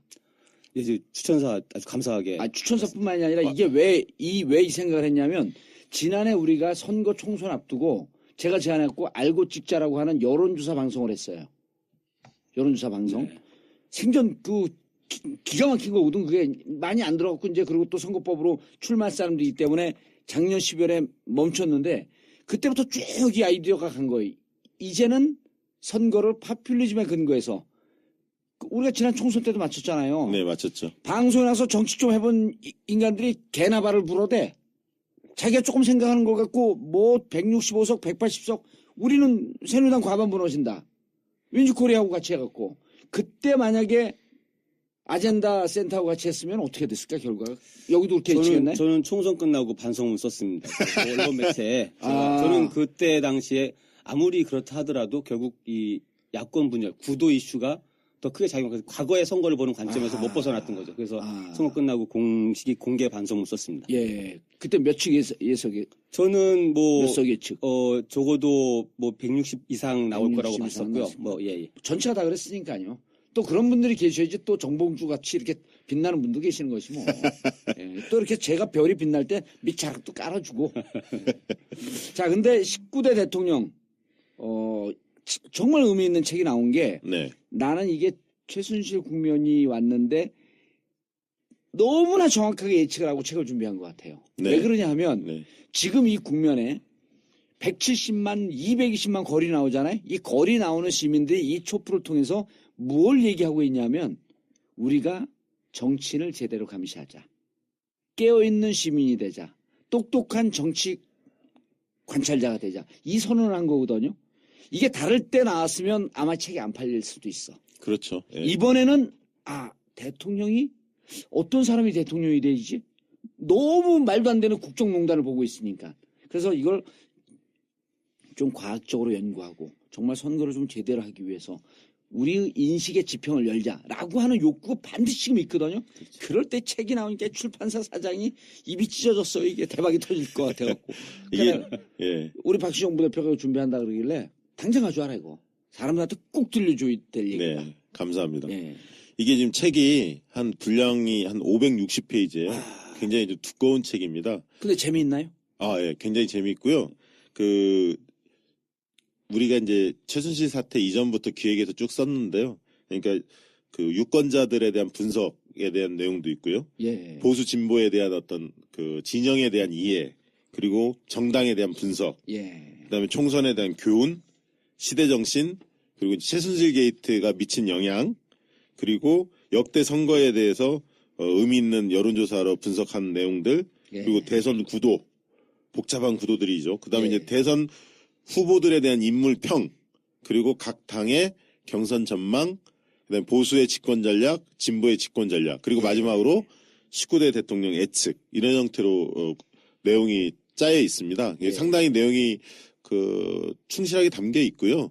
실제로 19대 대통령 하니까 19대 대통령이 누구이냐 여기에 이제 관심이 모이겠지만 그 전 처음부터 쭉 읽어보면 민심이 어떻게 변했는지를 잘 볼 수 있습니다. 그래서 저 같은 경우에는 이미 최순실 사태 터지기 이전에 이미 그 유권자들은 진보가 훨씬 더 유능하다 보수보다 이 경제 문제나 안보 능력에 있어서 그런 어떤 조사 결과들이 나오기 시작했거든요. 그래서 이제 그런 것들이 밑바탕에 깔려 있었기 때문에 최순실 게이트가 최순실 박근혜 게이트가 터진 다음에 그런 어떤 분노들이 더 치솟아 오르는 거 아닌가. 밑바닥에 그 실망에 대한 근거들이 많이 자리 잡고 있었다. 그렇게 생각이 알겠습니다. 듭니다. 대선 후보를 다 일일이 인물평을 했어요. 반기문, 김무성, 오세훈. 근데 김무성은 빼줘야 되지 않나?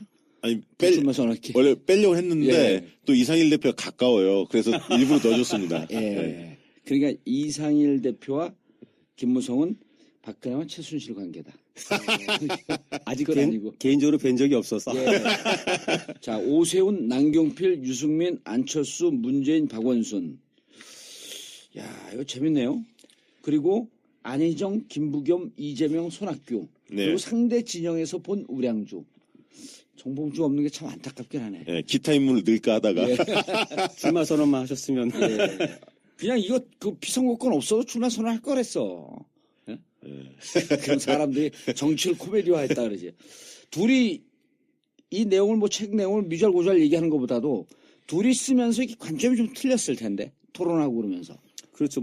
아까 처음에 책 기획 의도 얘기하시면서 이제 보수와 진보의 어떤 진영을 대표 이런 말씀 쓰는데 저나 박정부 대표가 어떤 진영을 대표할 수 있는 건 아니죠. 그런 자격이 있는 것도 아니고 그렇지만 일반 상식에 더 가깝되 조금 더 정치를 가깝게 본 입장에서 이런 정치판, 대한민국의 이슈 그리고 어떤 대선 후보들에 대한 인물들 이런 것들을 보면서 물론 그분들 입장에서는 저희가 이제 논의한 내용을 보면서 이게 말이 되냐 당신들이 나를 도대체 어떻게 알아서 이런 식으로 평가를 했냐라고 말하실 부분도 있겠지만 유권자들 눈에 비치는 정치인이라는 것은 어떤 면에서 보면은 그게 언론을 통해서 이렇게 보여지는 측면들을 갖고 평가할 수밖에 없기 때문에 그렇죠.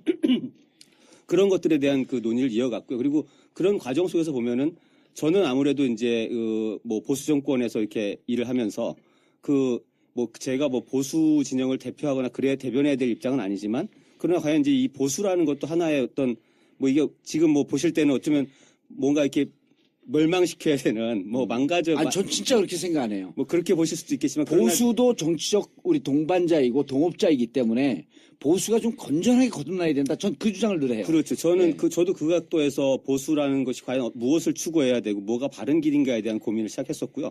그거는 최순실 사태 이전에도 사실 지난 총선 때 나타났던 현상이라고 봅니다. 그 총선에서 유권자들이 그렇게 과반 여당을 심판해가지고 그렇죠. 소수당을 만들었을 때는 그만한 심판이 작동했던 거고 그것이 막장 공천이라는 게 하나의 에피소드가 아니죠. 본질을 드러낸 거거든요. 이 보수가 무엇을 하고 있는지를 알 수 없을 정도로 망가져 있는 그 현실에 대해서 뭘 바꿔야 되느냐 이런 것들을 이제 논의를 해가는데 물론 그 과정에서 보면 박 부대표님이나 저가 볼 때 동일한 사안이지만 조금은 도에 있어서는 야권이 집단은 야권이 진보 진영이 이기고 있음에도 불구하고 인물에 대해서는 대선 후보 인물에 대해서는 여전히 조금 의문보가 있기 때문에 안 올라가고 있었을 뿐이다. 반기문이 그런 면에서 호감도가 좀 높았고 1위를 있었죠. 1위에 있었지만 2위에 문재인 후보가 있었고 나머지 또 야권의 후보들이 굉장히 많이 산계돼 있었습니다. 어느 정도 지지도를 갖고 있는. 그러다 보니까 총합은 야권 후보가 높지만 유력 후보에 있어서는 반기문 후보가 앞서 있었던 거죠. 그렇지만 적어도 진보 보수의 그 어떤 세력 간의 평가는 상당히 끝나 있었던 거다. 다만 반기문이라는 존재는 보수의 틀로 아예 들어오지 않고 중도층에서도 선호하는 층이 꽤 두터웠기 때문에 그렇기 때문에 좀 자유스러워서 그런 면이 나왔지 세력 간에 저는 대결 구도는 상당히 야권이 유리하다, 진보가 유리하다 이렇게 보고 있고 따라서 그 부분들을 더 강화할 필요가 있다는 거죠. 알겠습니다. 이 대표님. 지금 이제 박시영 부대표 얘기에다가 조기숙 교수가 이제 주로 이제 정치를 저는 이 책을 가장 반길 사람이 이화여대 조기숙 교수라고 봐요. 왜냐하면 그분은 늘 정치를 자기 경험에 근거해서 대충 어설프게 얘기해서 말하 정치는 과학이다. 데이터에 근거해야 된다. 데이터에 근거해야 된다. 그러니까 이 책을 아마 본인이 쓰지 않은 책 중에서 가장 높이 평가할 사람은 조기숙 교수일 것 같은데 조기숙 교수가 계속 뭐라 하냐면 파퓰리즘이 전 세계로 휩쓸고 있다. 네. 영국의 브렉시트가 그랬고 미국의 트럼프가 그렇고 일본의 아베가 그렇고 시진핑 그다음에 북쪽도 그렇고 푸틴도 그렇고 이 파퓰리즘이 세계를 휩쓸고 있는데 우리나라 촛불이 파퓰리즘을 극복을 할 것이다. 그러면서 그때 뭘 얘기를 했냐면 파퓰리즘의 특징 중에 하나가 정치 외에 있던 사람이 정치권에 들어서 정치를 총체적으로 부인하면서 내가 국민을 대변하는 사람이다. 안철수가 그랬고 지금은 반기문 현상이 그건데 그래서 반기문을 진보 진영의 인사들이 뛰어넘지 못한다고 해서 보수와 진보의 싸움에서 진보가 무능한 게 아니다. 무능한 거다. 이렇게 보기에는 파퓰리즘적 요소를 너무 배제한 거 아닌가요? 저는 그 부분에 대해서 그 상대적인 비교 이전에 예. 계속 저도 데이터를 가지고 말씀드리면은 최순실 사태 이전에도 이미 그 정권 교체에 찬성하냐 이런 질문했을 때 정권 교체와 정권 유지 두 가지를 놓고 물어보면 정권 교체 여론이 2배 정도 가까이 높게 나왔었습니다. 예. 그 똑같은 조사에서 그러나 정당 지지도를 물어봤을 때 항상 야당이 새누리당보다 밀렸다라는 얘기고요. 그러니까 특이하네. 그 데이터 자체를 본다는 거죠. 그 얘기는 뭐냐면 적어도 지금 그 보수 정권 10년에 대한 평가가 과연 그 전에 참여정부와 김대중 정부 10년에 대한 평가보다 더 박한 거냐. 이 부분도 저는 약간 그 동의할 수 없다. 왜냐하면 그 근접 효과라는 게 있습니다. 지금 있는 현실에서 더 강하게 인식하는 거지. 과연 10년 전의 여론이 지금보다 더 후했고 오히려 지금이 훨씬 더 그 굉장히 비판적인 여론이라고 말할 수 있는 이 부분은 제가 동의하기 어렵고요. 그리고 그건 이거 일종 이론이네. 헤어진 여인은 늘 아름다워 보인다. 지금 겪고 있는 현실이 더 가혹하고 각박해 보이는 거죠. 그럼에도 불구하고 결국 대선 주자에 대한 그 기대치, 이 지지도라는 거는 미래에 대한 기대를 표명하는 건데 예. 거기에서 계속해서 야당이 제대로 스스로 1위를 한 적이 없다라는 겁니다. 정당으로 보도 후보로 보도 물론 이제 최순실 게이트 이후에 문재인 전 대표가 1위로 나타나는 조사들이 이렇게 나오고 있지만 적어도 이런 극단적인 상황 이전에 그 총선 이후에도 보면 총선에서 야당이 승리를 했는데도 불구하고 그런 것들을 민심은 정권 교체를 바라는 여론이 2배 이상 높은데 그걸 야당이 과연 흡수할 수 있느냐. 흡수해내지 못한다라는 거죠. 그거는 반기문과 문재인의 비교가 문제가 아니라 야권이 왜 그런 평가를 받는가에 대해서 진지하게 성찰이 잘 안 된다라고 저는 봅니다. 그건 이 대표님 어떻게 보세요? 그러니까 무능하다 아직도. 무능보다는 저는 국민들이 뭘 바라는지에 대해서 제대로 답을 내놓은 적이 없다라고 보는 겁니다. 콘텐츠로 승부를 거는 것에 대해서 야권은 제대로 정면 승부를 해본 적이 없다. 무슨 얘기냐면 의미 있는 지적이네. 무슨 얘기냐면 예를 들어서 난 야권 막 비판하면 좋아. 왜냐면 내가 빠져 있으니까. 만약에 야당이 정말로 이건 국민들을 위해서 필요한 정책이라고 하는 게 있다라고 하면 그거는 정말 비타협적으로 그 문제를 끝까지 물고 늘어져야 됩니다. 이 정책은 반드시 해야 된다. 이 법안은 반드시 통과시켜야 된다. 이런 것들이 있을 때 그걸 끝까지 밀고 가서 그게 되든 안 되든 마지막까지 승부를 봐야 되는데 대개 보면 정치적인 이슈 갖고 여당하고 타협을 해요. 너무 정치적인 걸 내 걸 들어주면 이 법안 포기할게. 이런 일들이 저는 비일비재에 벌었다고 보고 때문에. 제대로 과연 컨텐츠를 가지고 승부해 본 적이 있느냐. 그런 부분에서 저는 야권이 아직 제대로 된 어떤 그런 것들을 보여주지 못했기 때문에 정권교체 열망을 자기 지지로 흡수하지 못하는 게 아니냐. 저는 그렇게 보는 거죠. 지금은 저는 좀 달라졌다고 보는데 일단 아까 무당파가 야당을 최순실 게이트는 복병으로 나온 거거든요. 예, 복병 나오고 어찌 보면은 그 전에도요. 어찌 보면 최순실 게이트는 예. 진짜 이 노회찬 의원의 표현에 따르면 주머니를 그냥 로또가 당첨된 주머니를 주신 거예요. 예. 물론 이들의 국정농단이라고 하는 것이 그렇게 심각했던. 다른 각도에서 예. 바라보는 것들이 좀 있었고요. 그런 부분들이 아마 토론의 형식으로 좀 담겨 있습니다. 알겠습니다. 대선을 바라보는 관점이 어떻게 돼야 돼요? 바로 본론으로 들어가죠, 뭐. 애둘리지 말고. 대선에 있어서 저는 그 진영 대결을 강화해야 한다고 봅니다. 첫째. 진영 대결을 강화해야 예, 한다. 최근에 이재명 시장께서 예. 중앙일보 인터뷰 내용에 예. 그 나는 보수다.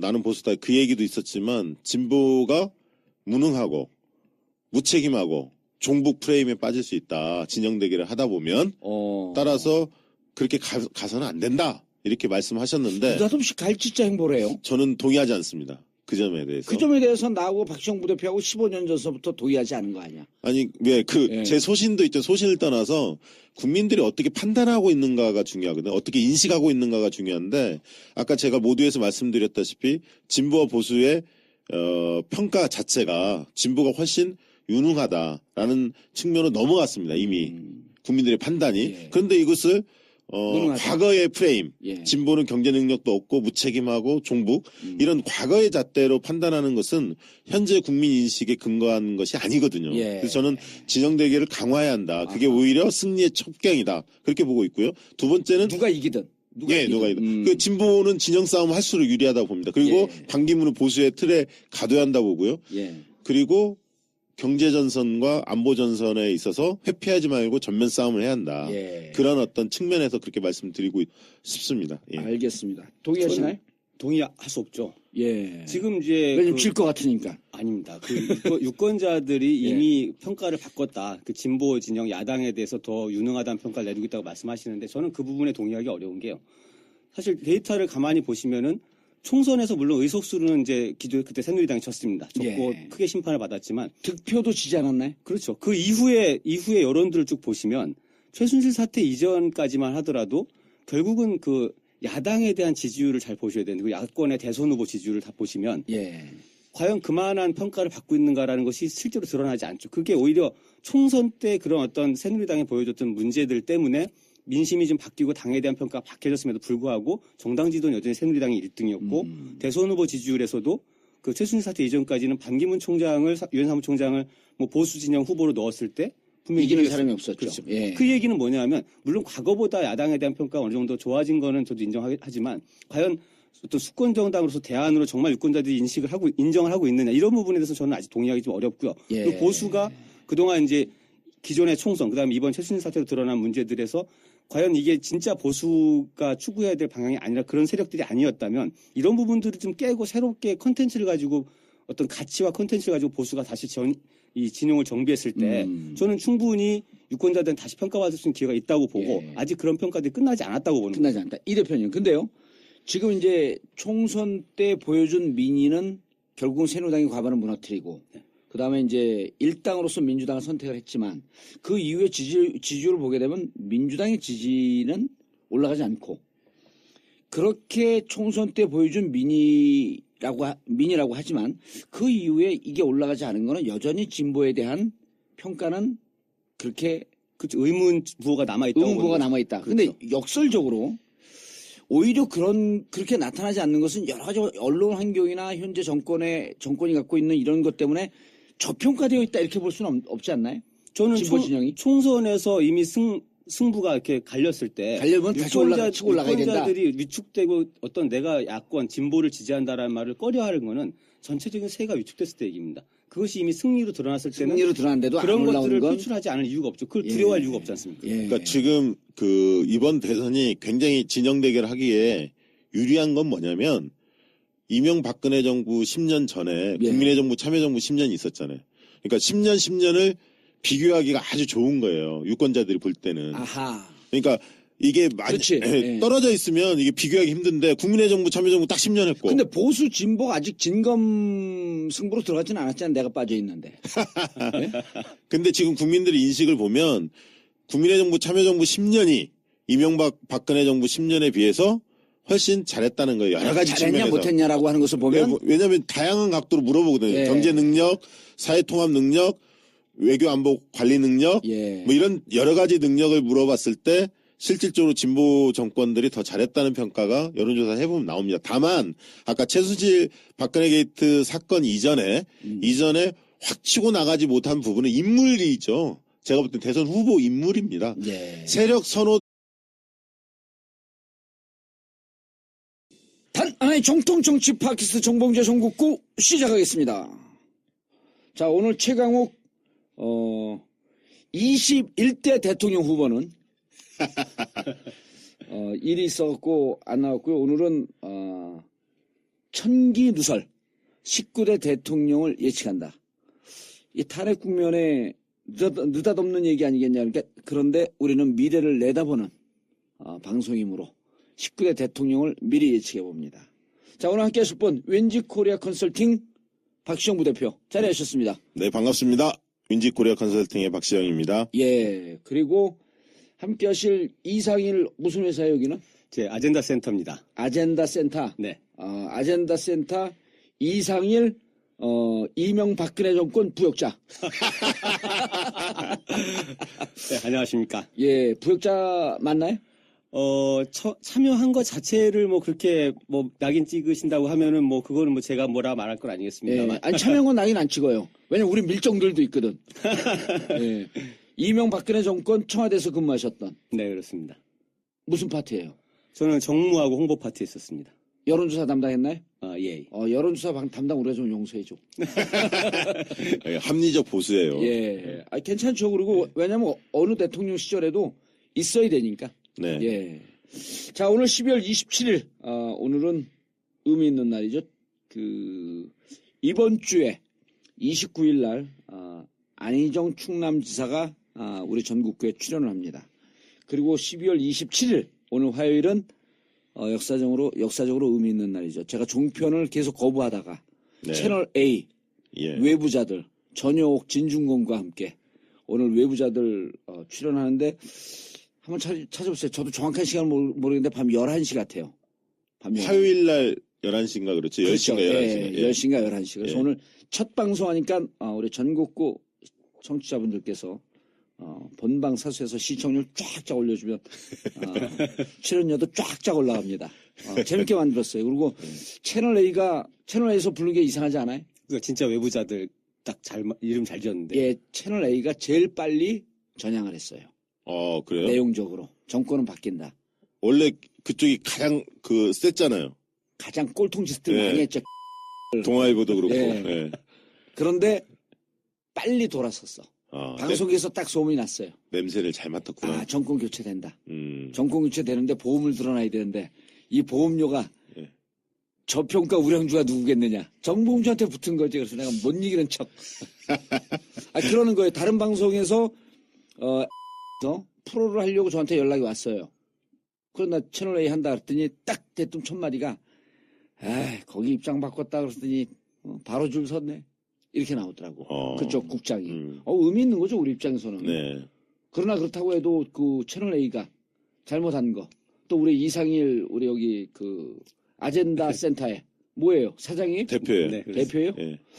대표는 일단 계좌에 돈 꽂히는 거 보고 용서해 줄지. 근데 티저 광고 보니까 재밌더라고요. 외부자들이요? 외부자들. 재밌어요. 예, 재밌더라고요. 그리고 또 우리가 컨텐츠로 승부하잖아요. 예. 오죽하면 내가 외부자들 하면서 천개두서하면 안 되는데 5명의 최고의 전문가들이 단톡방에 붙어서 내가 얘기를 해놓으면 자료로 찾습니다. 보통 작가들이 찾아주잖아요. 방송국. 네. 거기 작가가 10명인데 그 작가들도 훌륭한데 이 작가들이 하는 것으로는 식상하다. 그 팀워크로 하시면 반칙 아닙니까? 그거는 반칙 아니죠. 반칙 아니죠. 그들의 팀워크가 없는 것을 탓해야지. 최순실은 반칙이에요. 최순실이 옆에서 도와준 건 반칙이죠. 그렇죠. 대통령에게는 그만한 권한을 부여했기 때문에. 그리고 대통령이 또 내부의 정무팀, 민정팀을 데리고 했으면 반칙 아니죠. 그렇죠. 아무런 알려지지도 않은 밖에 최순실과 정윤회를 썼다는 건 반칙인 거죠. 무기징역. 피의자 박근혜. 씨. 그건 정식 호칭이에요. 예. 피의자 박근혜. TV조선에도 난리 났던데. 난리 났었죠, 지난주에. 그러니까 지난주에 TV조선 나갔고, 예. 여기 채널 A 아니에요? 난 외부자들 출연한 줄 알고 나왔더니, 그때 외부자도 그냥 실시간 급상승. 예. 예. 자, 그리고 이번 주 목요일 29일이죠. 저녁 8시 전국구 공개방송에는 안희정 충남지사가 출연합니다. 청담동 89-10 8시에 시작하는데요. 조금 일찍 와주시기 바라겠습니다. 그리고 31일은 올해 마지막 토요일이죠. 10차 촛불 집회가 열리는 강원 현장에서 TBS TV 정봉주의 품격시대 강원 집회 현장